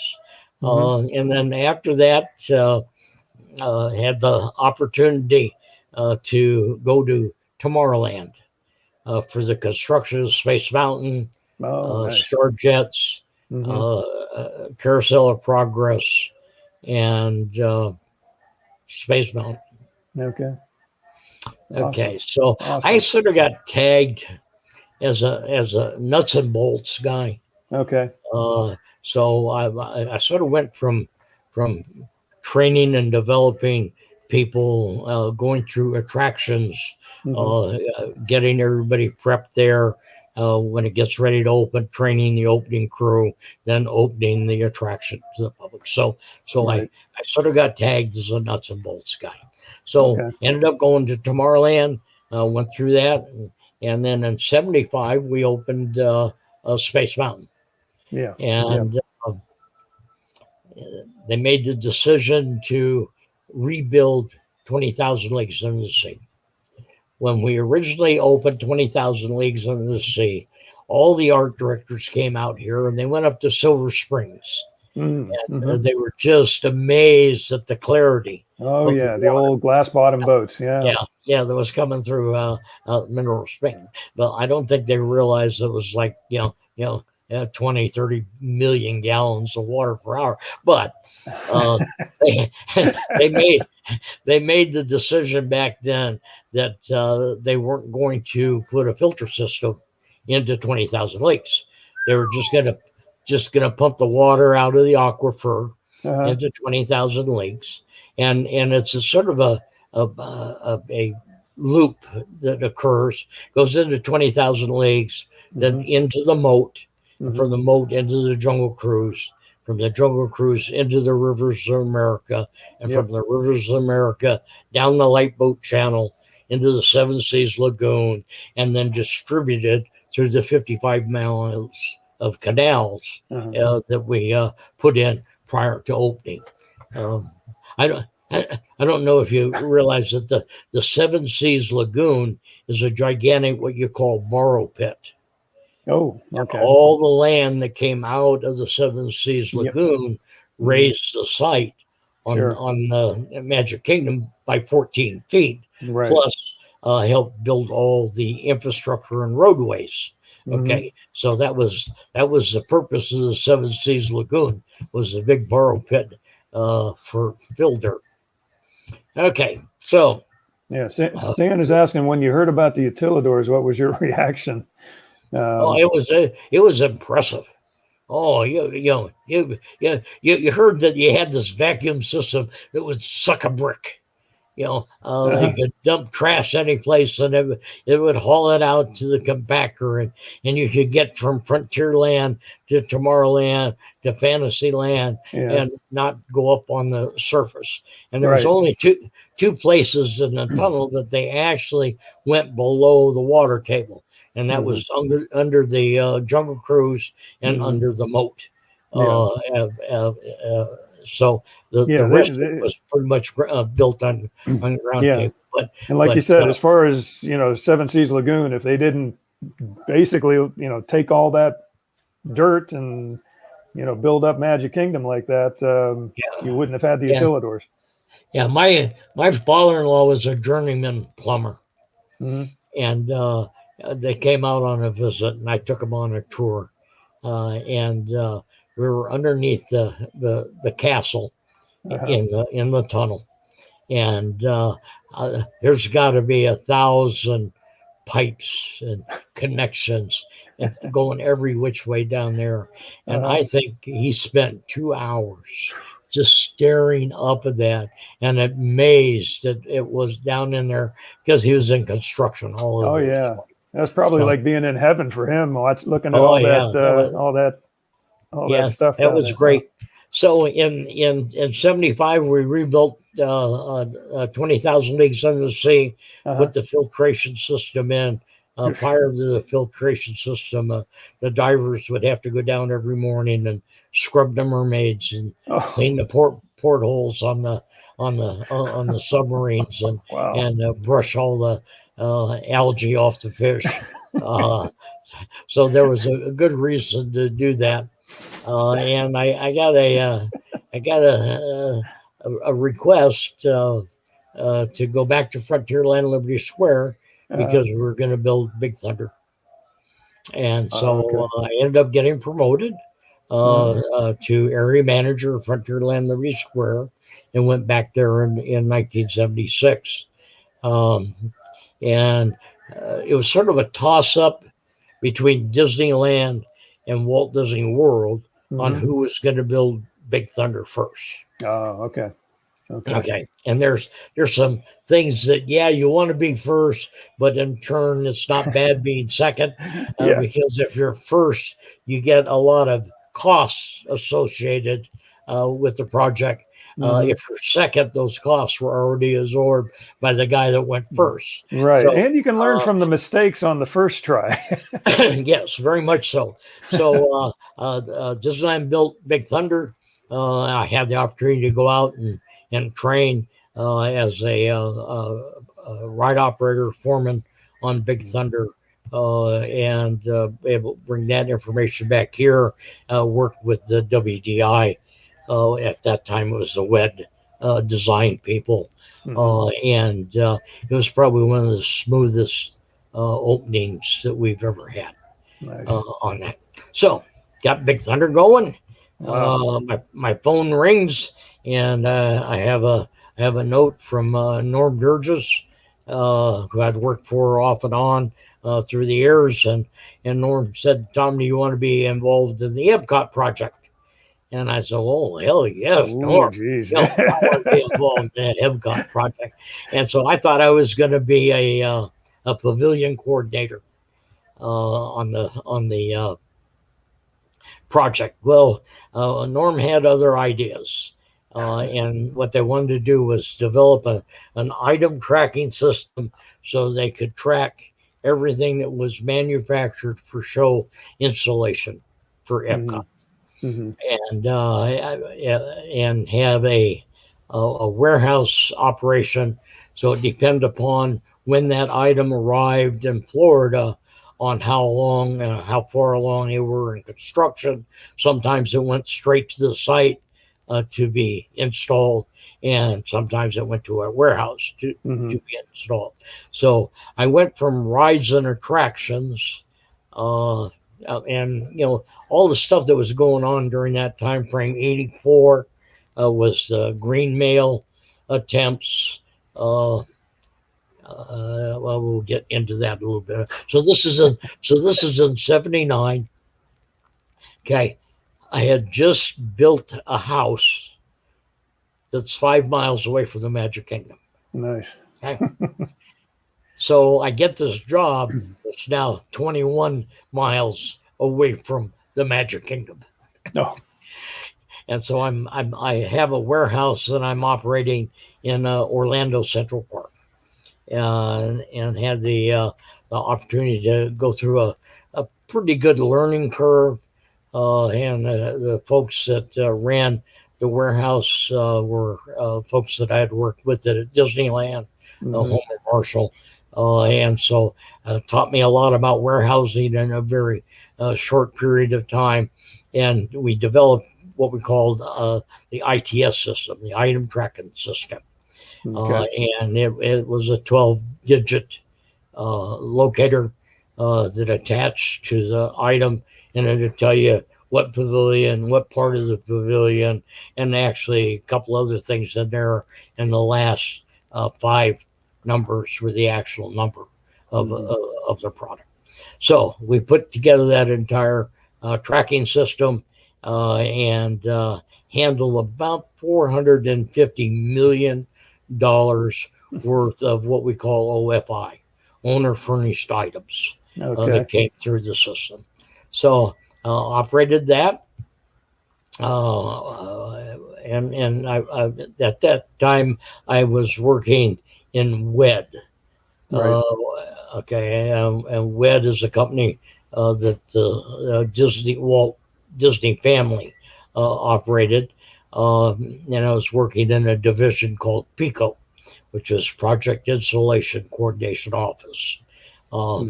Orlando Ferrani put that together when they built the New York World's Fair. Unfortunately, I missed that because I was in the service. Right. But what they would do is go in and pull people out of the operating side of the business, okay, and they would work with the construction people as either pavilion coordinators, gophers, whatever. And mine was in turn taking care of all the owner furnished items for Epcot. Orlando, just some other history. Orlando Ferrani, Dick Nunes, Tommy Walker, and Ron Miller all played football at the same time for SC. Oh. Okay, so if you remember earlier that I said I worked for some folks who were very sports oriented, they were. Yes. Dick would have probably ended up in the pros, but he broke his neck. Oh, wow. And Ron Miller Walt didn't want him to break his neck, so he gave him a different job at the studio. Yeah, that's a bad thing to break your neck. That's Yeah. that's a good idea not to do it. Yeah, so worked all through phase 1 of Epcot and phase 2. And that's what happened with Epcot. It didn't make its return on investment, and the stock started going south. And that's when the green mail attempts were being handled, and people going to buy the company and split it up, and Roy was having problems with the board of directors, and right. And what year roughly was this? 84. 84, which is weird because that's the year I got married. My wife and I, Patty and myself, we went to Disney, and September 15th, 1984 was our wedding day. And we went to Disney for our anniversary. So as all this was going on, and we were oblivious to any of that stuff going on, but we had a great time at Magic Kingdom and at Epcot, what was there at the time. So there was turmoil in the company across the board. Stan's asking the same thing here. Green mail. What exactly? This is something new to me as well. So what happened? What was this? That's when you go in and short the stocks, and you buy the company up, and then you because of the synergy of the company, you split it up and you sell off all the stuff that's out there. Wow. And so Roy, Ron Miller was phased out. They brought in Ray Watson from the Irvine Company that was very real estate oriented. And Ray was the chairman of the board. And Roy Ashley resigned from the board for a short period of time. And he went out and found the Bass Brothers as the White Knights, and recruited Michael Eisner and Frank Wells. Okay. So brought those guys on. So in 84, and that's if you go back, that's the same time that they had the major strike at Disneyland back in the fall of 84. That was a bad year. That's like a bad year for Disney. And I had been out there for the strike, working the Jungle Cruise, and that wasn't a real good time. So they had you. You were back out at Disneyland or at Disney World doing Jungle Cruise? Yeah, there's about 300 of us that went out to Disneyland to keep it open and operating. Wow. The problem being is all the folks that you grew up with and worked with were out walking on a picket line and doing their job. But the park needed to be operated, and I made that decision. That's a tough spot to be in. I can imagine. And I was coming back from that on an airplane out of LAX, and that's back when the Disney company was a first class company, and anybody that traveled for the company flew first class. And so we were on a 747, and I think everybody in first class was Disney. And Michael and Frank were coming out to introduce themselves to the cast at Walt Disney World, and I had the opportunity to meet both of them on the airplane on the way out, and then nice. see him 2 days later in front of the castle, explaining to everybody what was going on and the directions, and the company turned around. There was a period of time during 84. The stock went to around $16. I got a call. You get those calls. I got a call from my from my boss at that time, bring with Norm Burgess. He says, the 16 people that work for you don't work for you anymore. Pack up your office and wait for a telephone call. What? And I said, okay. So in turn, about 4 days later, I got a telephone call from a gentleman by the name of Paul Millay, who's the director of purchasing, and said, Tom, we want you to come work for us in the facility side of the business and in distribution services and so warehousing. So I am now the superintendent of general supplies for Walt Disney World. Wow.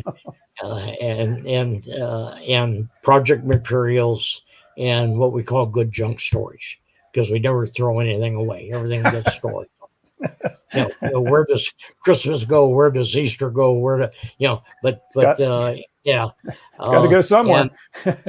And so that happened in October of '84. Wow. And the manager of distribution at that time frame went on vacation, Christmas vacation, and for some reason, I don't know if it was an alien abduction or what, but Dick didn't come back from his vacation, and 6 of us interviewed for his job, and I ended up getting the super job of manager of distribution for Walt Disney World. And at that time, it didn't consist of food. Food was operated by a different division, separate thing. Yeah, Stan is saying that superintendent of project supplies at Walt Disney World. It's a far away. It's a long way away from the old days of being a worm counter. Oh, Stan, you don't know how much I learned about inventory control in a very short period of time. And could I relate back to counting the worms? Absolutely. Yes. At least you didn't have the rabbit manure to deal with. Hopefully. Well, we had a little manure to deal with, but yeah. Oh my goodness. Yeah, I'm going to take a quick drink break too. We usually do this every week on the show. I got to bring out my Gaston cup, and there we go. Gaston. Oh. There we go. Okay. So you got a big jump there. It sounds like in '84. Oh yeah, it was an absolutely total change in career. But when you really look at moving product and moving guests are extremely similar. Right. And I learned a lot. Well, I learned a lot about a min-max system. It could really kill you.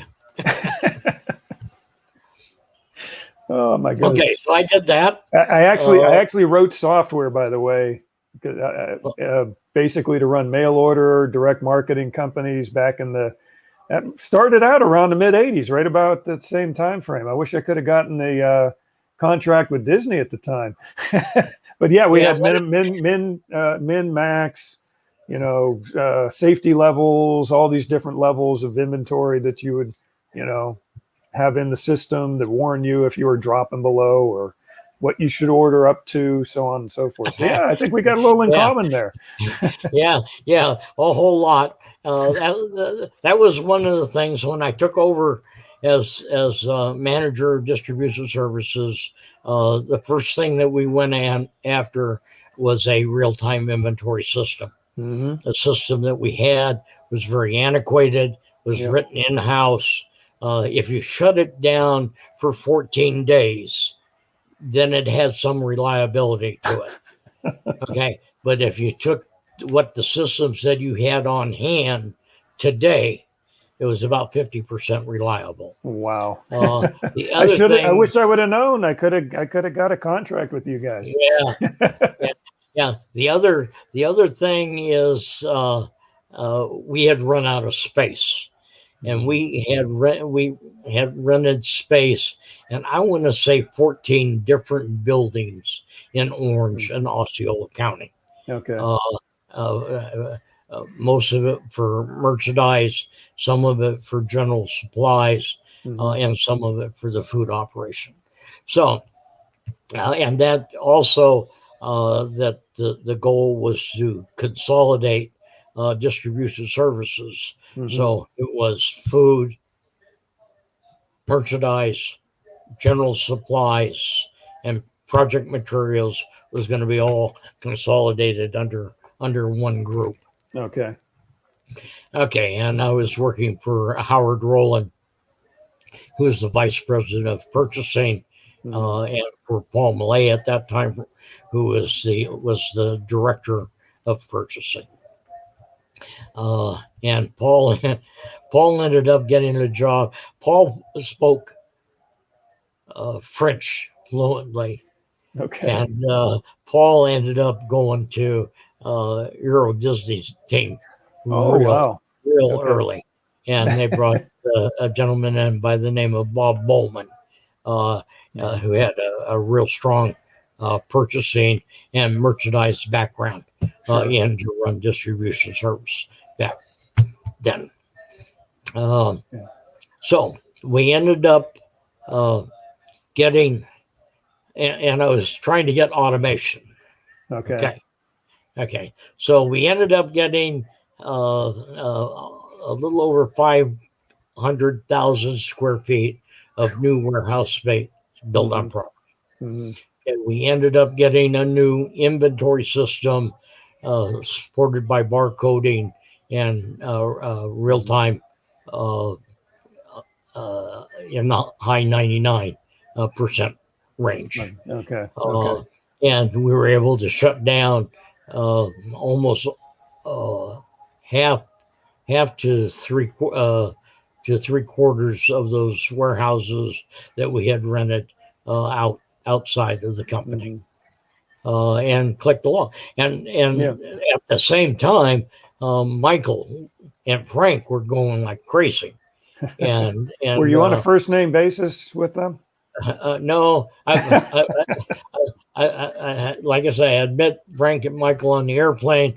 I had met Michael once on a Disneyland show, and I hadn't had the opportunity to meet Frank again before his passing. Okay, but those guys were going like crazy, and all of a sudden, the inventory is going this way. The hotel rooms on property are just escalating, and the company is going through a major turnaround. Right. And the decisions were made back then to build Paris, and had the opportunity for a year to train the director of distribution for Euro Disney. That was before it was called Paris Disneyland. Yeah, Disneyland. Yeah, Paris. Yeah. It's Yeah. actually a very amazing. I mean, I know Michael Eisner. A lot of people, in retrospect, they look at him and they're not thrilled with him. Some people are not thrilled with him, but boy, he like you said. I mean, the company turned around. There was a heck of a lot of expansion in the movies and TV and the parks during the mid-80s and 90s. He did a heck of a thing there for Disney. Yeah, the first 10 years with Frank and Michael working as a team, turned this company around phenomenal. Sure. The last 10 years, little different event, but thank God for Bob Iger. I'm very, very impressed with Bob Iger, and we'll see what Bob does in his new role going down the road. I wasn't supposed to go to Paris. I'm home on a Saturday. Friday evening. And I get a telephone call from Howard Rowland. And he says, Tom, I want to have breakfast with you and Paul on Sunday morning.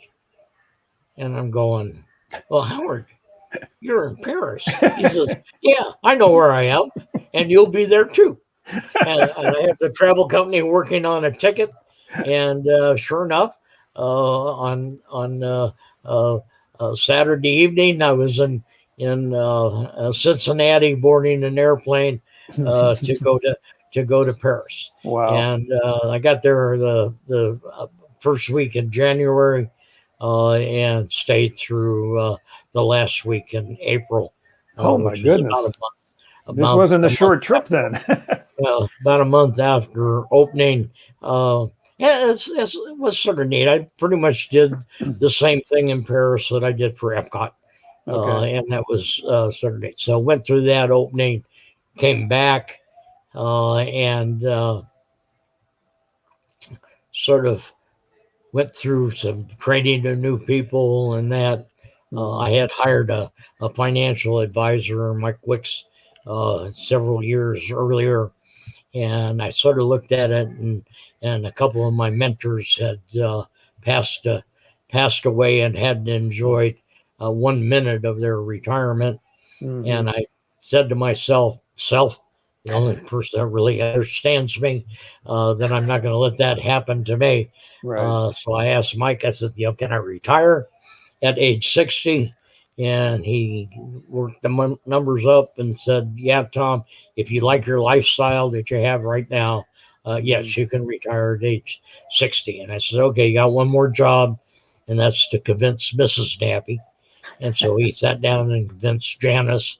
And so I gave my notice, and I retired from the Walt Disney Company in June 27th of 2003.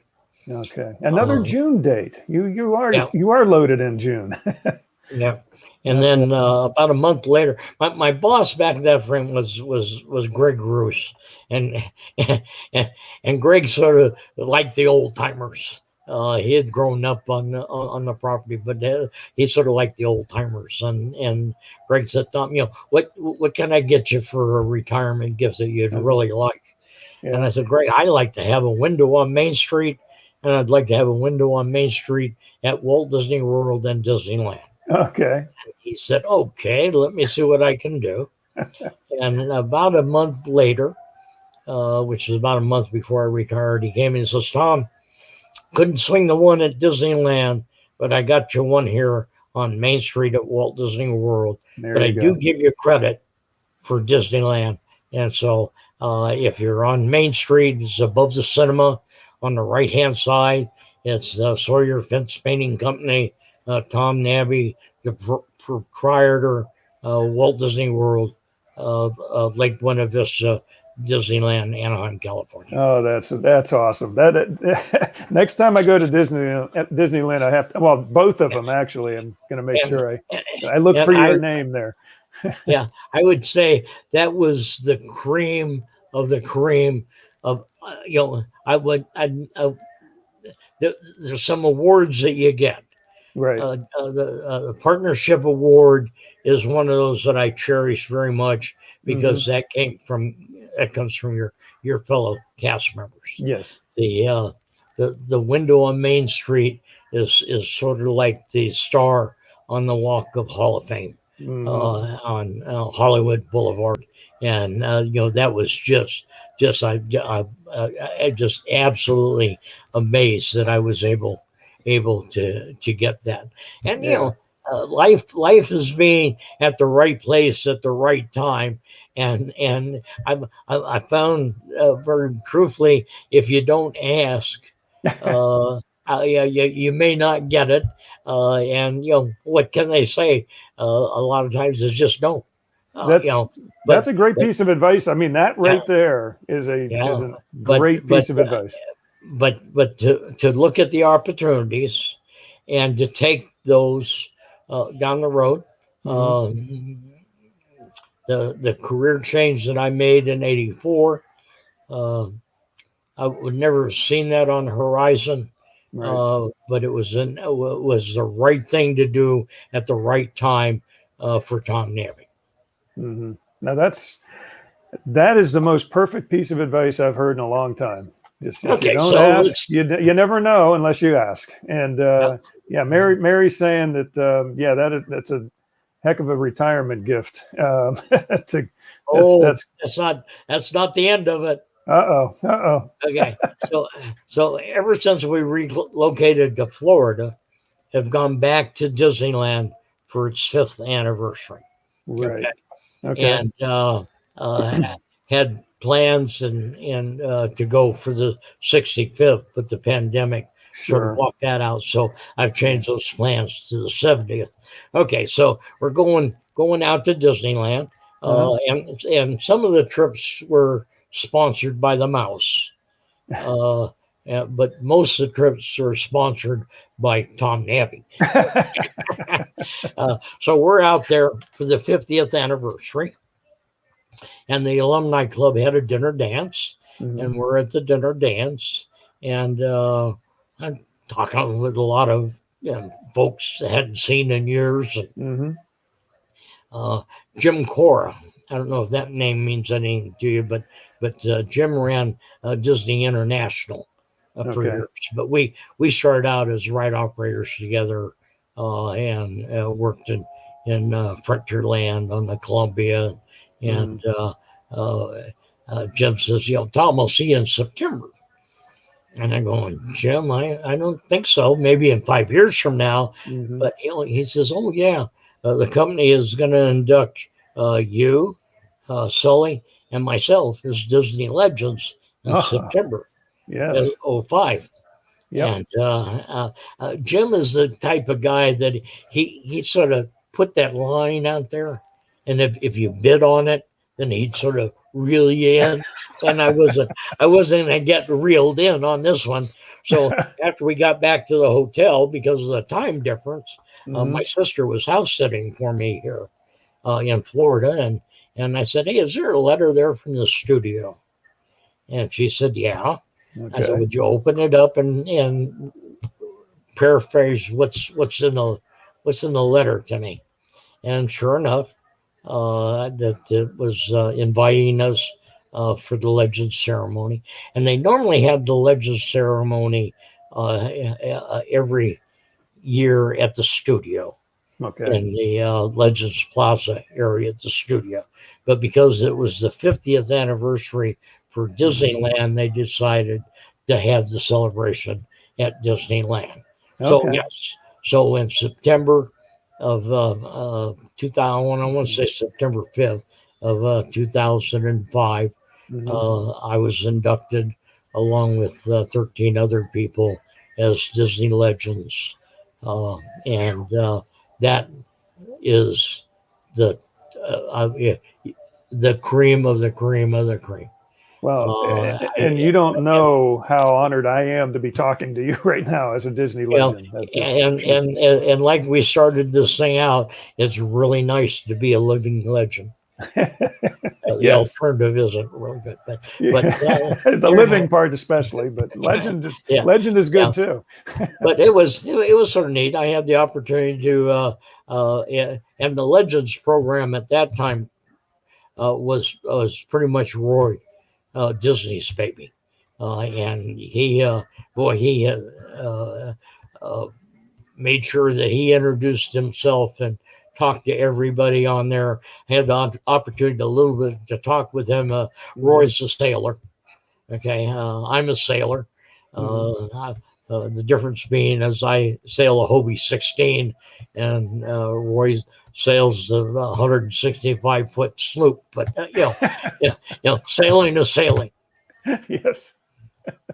And I what we're doing right now, I do a couple, maybe 3 times a month for Disneyana clubs, for if employee groups call me and want me to come in and share my heritage with them, other blogs out there, and I had the opportunity up until the pandemic of working with all the new employees for Reedy Creek Improvement District every third Friday of the month in the wintertime of sharing my history and story with them. Most people say, Tom, you ever thought about writing a book? Well, yeah, I wrote a book. Yeah, I wrote it in 2016. I started out doing a blog for got my Bob McLean and he he sold the blog and bought a publishing company and called Theme Park Press. And Bob said, Tom, I want you to do a book. I want any legend I can get to do a book. Okay, so I said, okay. And I said, I'm not a writer. He said, oh, don't worry about it. He says, and so he sent me a digital tape recorder, and he said, we got about 4 or 5 chapters that we've already done with the blogs that you've done. So sort of take that, add a little pre-Disney to it, add a little bit of post-Disney to it, and I'll get you an editor, and we'll get it transcribed, and we'll go from there. And I thought that was going to be a slam dunk. That's a lot of damn work.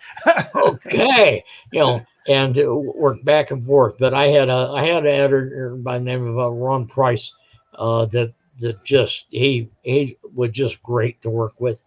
One of those, Tom, you got to add something about your family in this chapter. Okay, you got to get the ladies in this chapter in order to buy your, sort of neat things along the line. So it's hanging in there. It's never hit the bestseller list, but it still generates a few copies a month. I get a royalty check from Theme Park Press about every 6 months or so.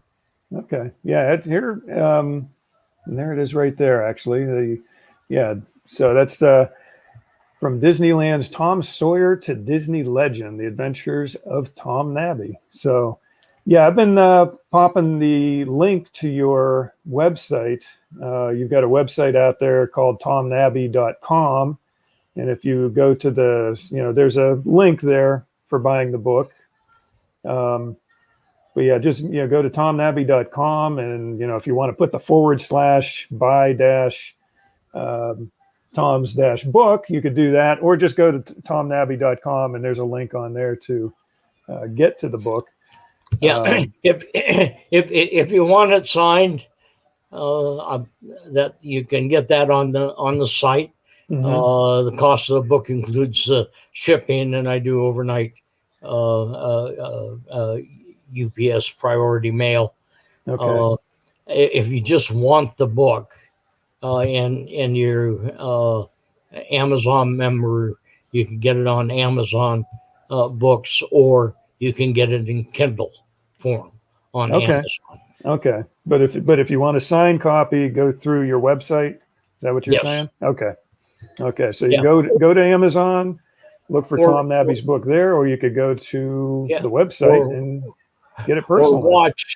Or watch where I'm going to be, which I do, periodically, conventions and Disney shows and that type of thing. Bring it, and I'll sign it at that point. Awesome. I think Retro Disney, Retro Walt Disney World, I think, is one of the guys that put together a pretty good sized event. And I signed about a dozen books at their last event. That's nice. And, I've just, I've heard you on some different podcasts and some different streams and that. And the thing that's nice is there's something a little different. You tell a little different piece of this or that every time you speak. And I know that just makes it great. Yeah, every presentation is different. Right. Okay. And you said you were doing that with the Reedy Creek. You're other than when the pandemic caused some problems, but you were doing. Yeah, I have a PowerPoint slide presentation that I just started to do the Disney Heritage thing, but somewhere in there a question will come up and we'll go off on this tangent, or we'll go off on that tangent, or somebody will want to know about this, or somebody will want to know about that. Or I think somebody asked earlier about the two finger pointing thing versus the one, I heard an old this is an old joke, but I heard somebody just tell it just a couple days ago, and they said something about the reason it was a two finger point was it was they photoshopped the cigarette out of the two fingers. Walt was a smoker, and Walt did like his toddies. So they basically, that's where the two finger point came from. It was Walt pointing, but it was with a cigarette between his two fingers. And Marty probably did that somewhere along the line. And you said each of your presentations is a little different. It goes off sort of like our show a lot of weeks. Our show goes off the rails, and we go off on these tangents, and it always makes life interesting. But it's with the 50th coming up, I haven't heard a whole lot. That was a question. But, just trying to recover from this pandemic and trying to get the personnel back on board. And so there's a lot of challenges. I think there's only one person still on the payroll for Walt Disney World that was actually working in 71, and that's George Calagresis. I think everybody else is either retired, furloughed, or passed away.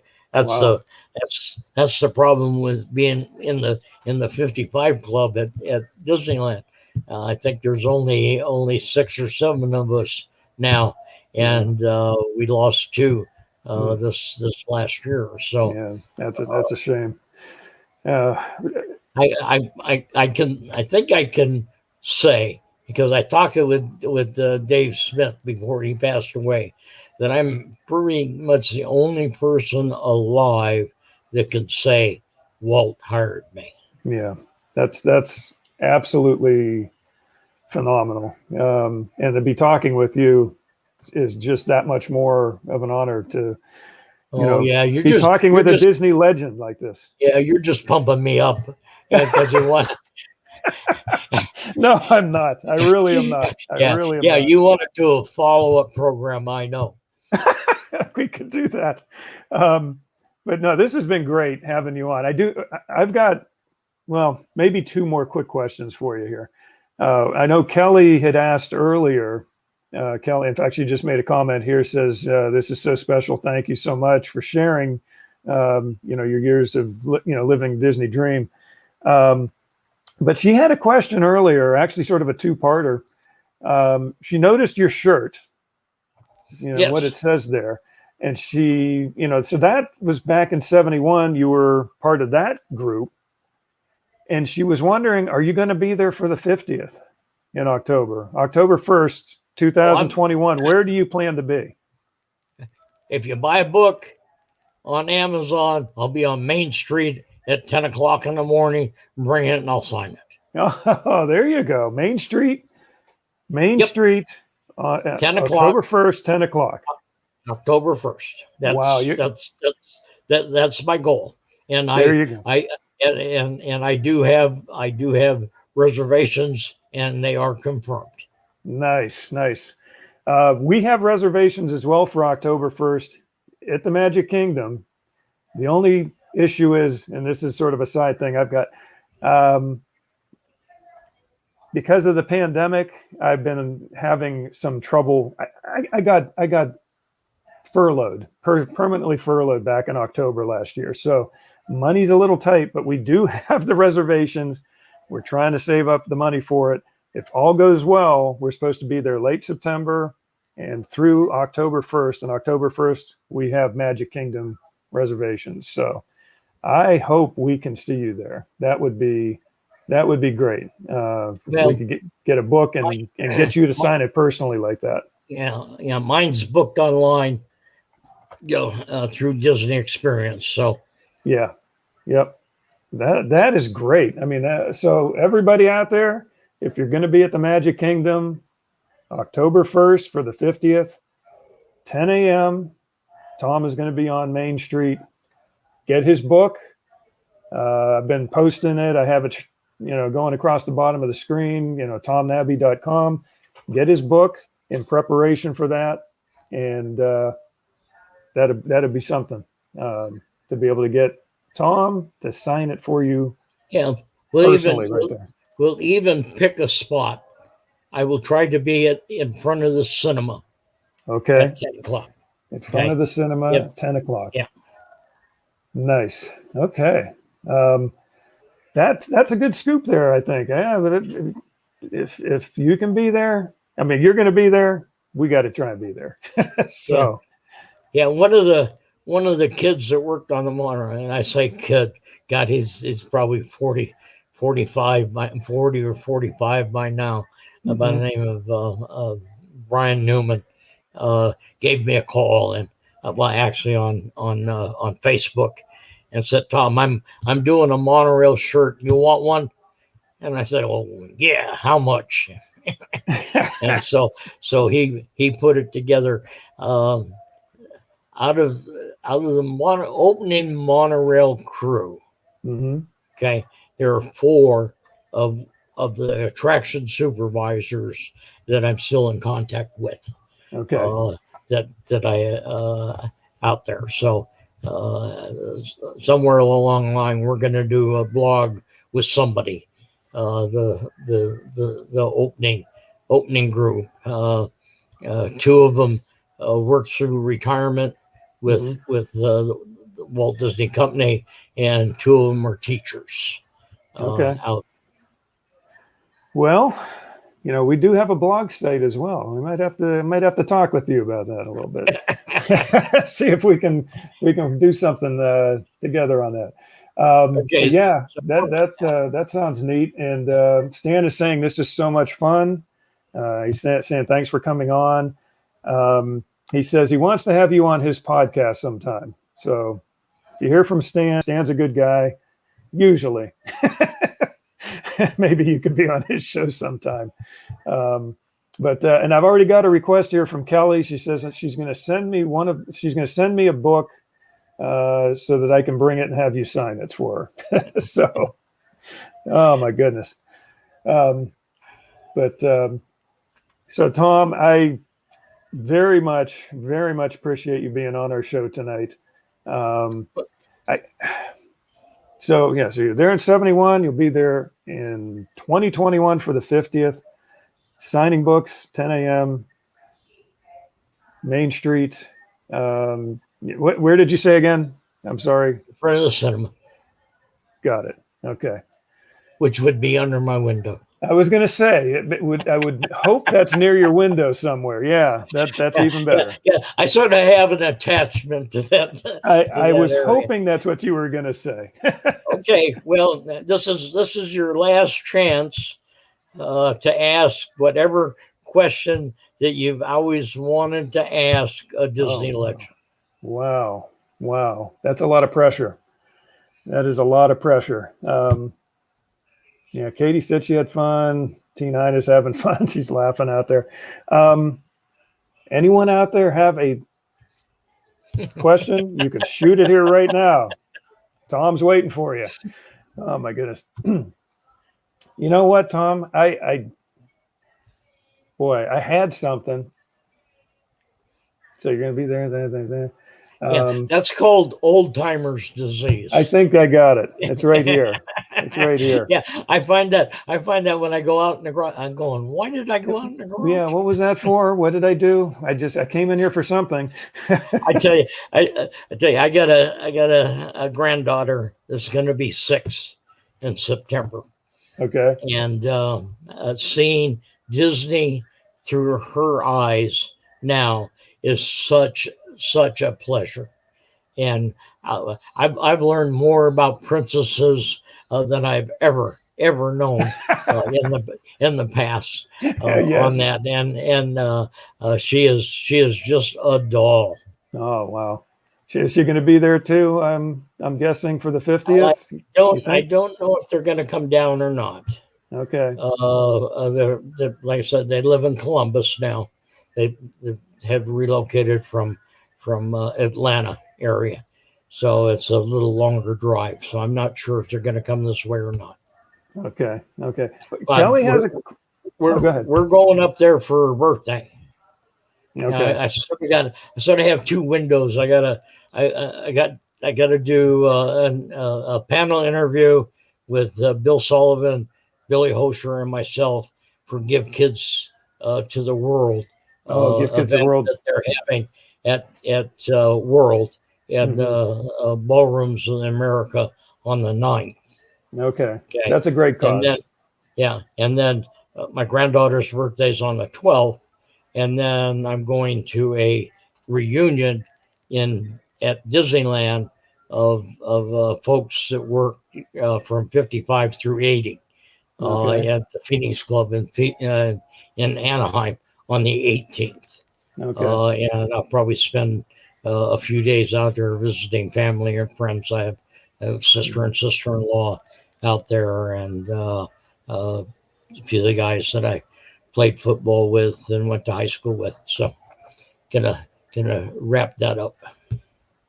Okay, we do have. Go ahead. And the last one is I'm the keynote speaker in Marceline for their gala on October 23rd. Oh, okay.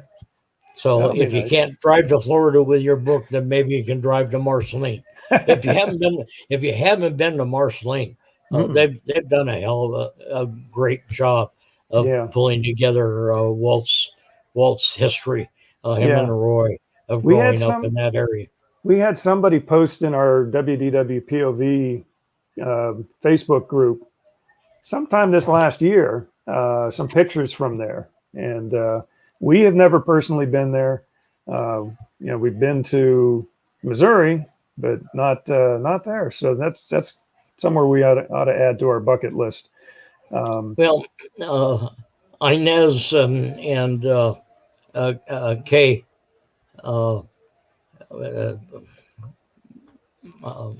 Marlin now, but I believe it was Johnson when she was growing up. They live in the house that Walt had, and anytime Walt would come visit Marceline, they would stay with the Johnsons. And a story on top of story. And the funny part of Kay worked as a VIP hostess in the GE Carousel of Progress in Tomorrowland at Disneyland when I worked on the People Mover across the way. So wow. You know everybody, it seems. I think you know everybody. I wish. I one time I sat down and I sort of go, God, I wonder how many people I've worked for, how many people I've worked with, and how many people have worked with me through my career. Yeah. And it just be a phenomenal number. I sure trained my fair share of directors and vice presidents through the years. Oh man. Okay, two very, very quick questions, and then we'll wrap it up here for the night. So Stan wanted to know how many times, if ever, did you ask yourself, what would Walt do? Well, I think a lot of people ask that. The best way that I can answer that is I'm not Walt Disney. Okay. So I don't have a real valid answer to it. But I don't, from what I know of Walt and what I've learned through history, that Walt would do whatever it would take to keep his interests in the world going. Disneyland generated money so he could make more movies, and movies generated money so he could make more theme parks. And he didn't really acquire a big basket full, but I don't think anybody can really say, what would Walt do? I sort of look back and say, Disneyland is Walt's park. Okay. Sure. Walt Disney World is Walt's idea, but it's Roy's park. Roy. Yeah. Mm-hmm. Okay. Epcot is Card Walker's idea of what he thought Walt would have had to build, not what Walt would have built. There you go. Okay, and then in turn you got the studios is Eisner, which is a studio in Paris is Eisner, Yeah. and uh, uh, Shanghai is Iger's park. Okay. That's Okay, good. so everybody has their little bit, and if you sort of look at the company overall, it's in a 20, in my opinion, it's a 20-year cycle. It was formed in the 20s. Mm-hmm. It had its first major problem in the 40s. Sure. World War II. The next major problem was in the 60s with Walt passing. Sure. Oh man. Okay. The next major time frame on that was Frank and Michael coming on board. Mm-hmm. Okay. Then Michael left and Iger came on board. Okay. Now we're in that next 20-year cycle. Wow. Okay. That's a good way to look at it. I like that answer. Okay. Last question, and then we'll let you get relax for a while. So Kelly is just asking, do you have a person, I think that's probably who you think of as a Disney legend that you keep in touch with? Either a Disney legend or somebody you think of as a Disney legend that you are still... Well, I do a luncheon. I don't know why it's me, but I'm the guy that sends out all the emails and picks a date and that type of thing. Okay. But it's a group of us that have sort of stayed together through the years. None of us are still working, but Bill Sullivan, who retired as the vice president of operations at Walt Disney World. Okay. Bob Matheson, unfortunately, had just passed. Would attend. Ted Kellogg, who was the supervisor of the watercraft at the opening of Walt Disney World. Steve Baker, who's the supervisor of the parking lot at the opening of Walt Disney World, and myself. So the three major supervisors out of transportation. Another guy by the name of Lee Biggins, and Lee used to go to a luncheon held by Gene Carr, that was a superintendent of the steam trains and monorails. And when Gene passed, Lee called and said, "Can I come to your luncheon?" And so I quizzed the guys, and everybody said yeah. And then Billy Hosher and Sully and Billy and I are two of the Club 55 members, and Bob Penfield gets invited, but he's in California, so I don't expect him to show up. But yeah, we try to get together as much as possible. That's great. That's great. And that's yeah, those have got to be some great meetings that you guys have. Yeah. One thing about being a living legend is that I get in D23, and hopefully they continue it, but D23 invites me, doesn't pick up my airfare, but invites me. Is that a hint? Invites me to come out to the Legends ceremony and luncheon nice. when they have them. So at that time, I get the opportunity to see some of the folks that I was inducted with, and some of the folks that I've seen inducted through the years and that have worked together over the years. Yeah, Mary's surprised that she thinks they could spring for your airfare too. So we'll try and get the word out. Maybe we'll get enough people to say spring for Tom Nabbe's airfare, and they'll give you that too. We'll try and help you out, good. Tom. Just buy a lot of books. There you go. Buy some books. Yeah. In fact, let me pull that up. Here's Tom Here's his book. There he is with his book. Please go out and buy it. And if you can get it and go to Disney World October 1st, Main Street, 10 a.m., near his window. He will sign copies for you. So, Tom, it has been an honor beyond words. And just thank you very much for being with us tonight. And you said that piece of advice, if you don't ask, you don't know what's the worst you could say. Say no. That's what I thought about 3 or 4 weeks ago when I sent you that message and said, hey, Tom, would you be on our show? And you said yes. So there you go. I took your advice and here you are. So thank you very much. It's take care of those opportunities. I'm sort of surprised my son has sort of followed me into the warehouse side of the business, and he's in e-commerce working for DHL in Columbus. So he's done quite well. Very good. Very good. Well, Tom, again, much appreciated that you graced us with your presence tonight. I really, really thank you for that. Everybody out there, I think, is happy that you did the show with us. And yeah, it's 2.5 hours. So it is a long one. So that 13 minutes that you ate up in the beginning. You're not going to let me live that down, are you? Yeah, had to make that up for that at the end. Oh my goodness. Well, Tom, you could be off the rails with us anytime you want. Okay. Very, very much appreciated coming on the show, and look forward to seeing you at the 50th October 1st at Disney World on Main Street. So take care, Tom. Yeah, one of these days I'm going to get tech savvy and figure out what to put on the green screen behind me. I was wondering about that. Give me a call. I gave you my cell number. I'll help you out with that, okay? Because that's all that's behind me is it's just a green tablecloth basically sitting behind me right now. Yeah. Well, my office is in my wife's laundry room.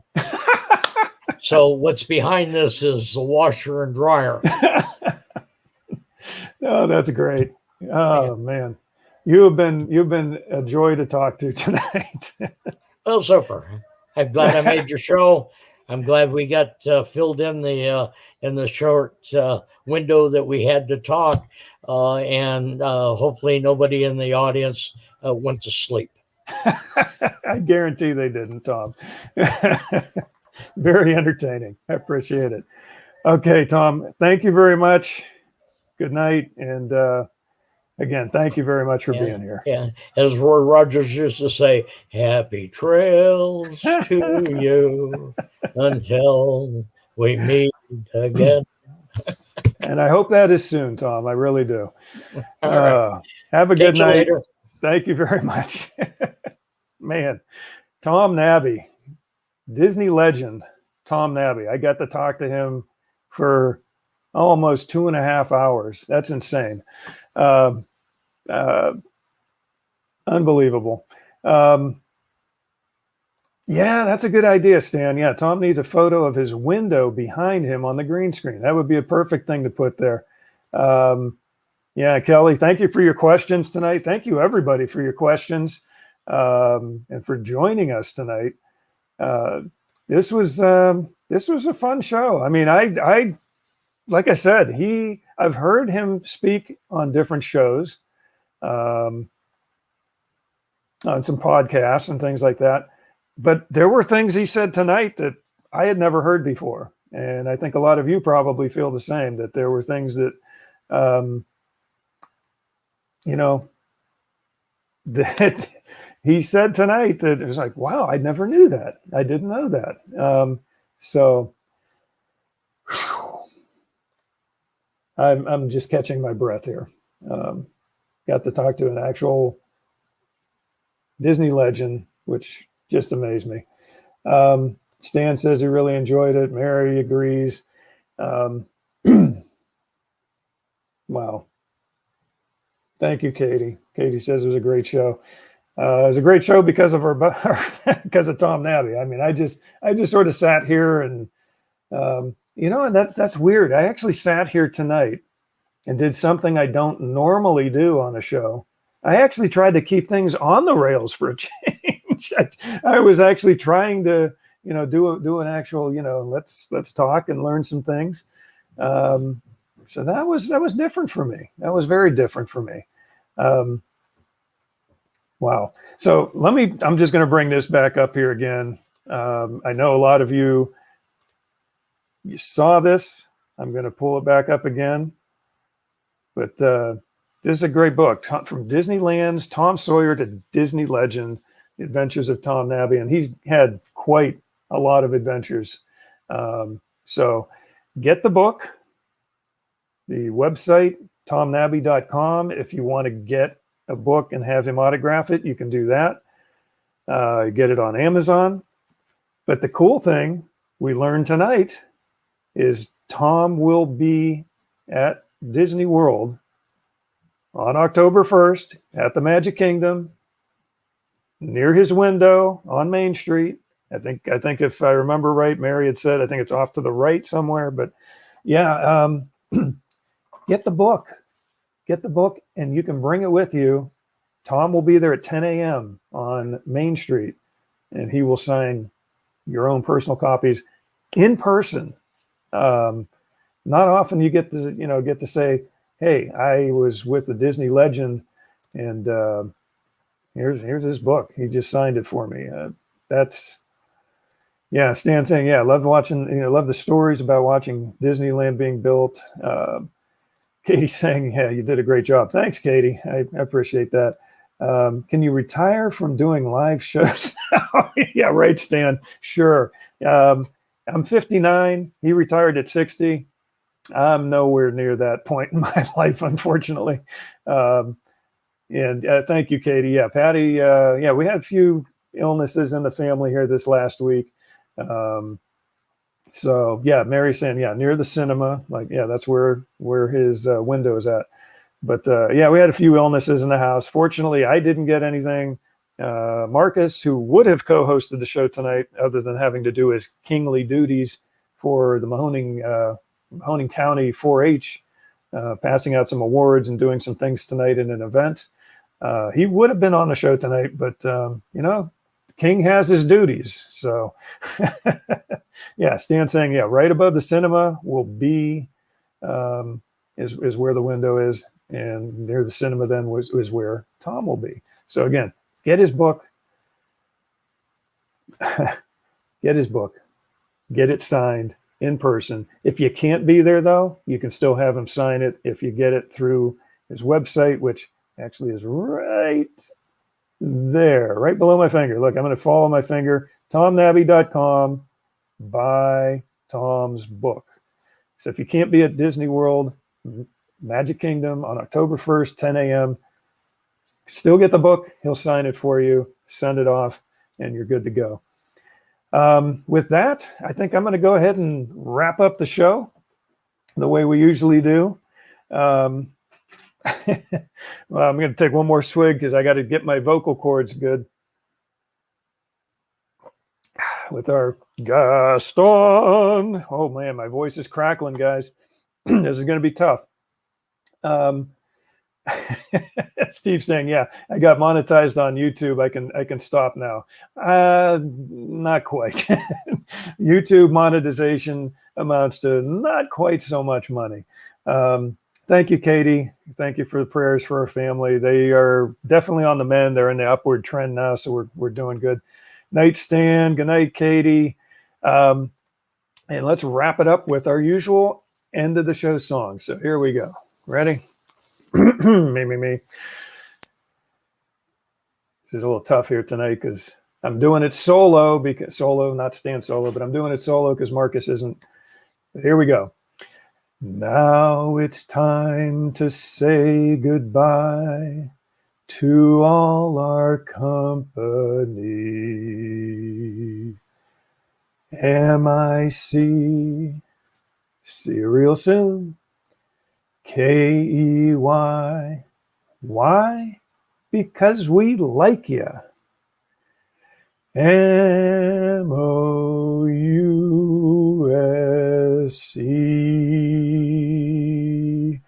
Thanks everybody for watching tonight. Catch it on the replay. If you didn't get to watch the whole show, you're going to hear some interesting things from Tom Nabbe. And again, everybody, thanks for being with us. Thank you very much, Tom Nabbe, for being with us, Disney legend. Hope you guys have a very magical week, and we will see you again next Monday night on the WDWpov live stream show, 8 p.m. Eastern Time. Hope to see you there. Again, have a magical week, everybody. Good night.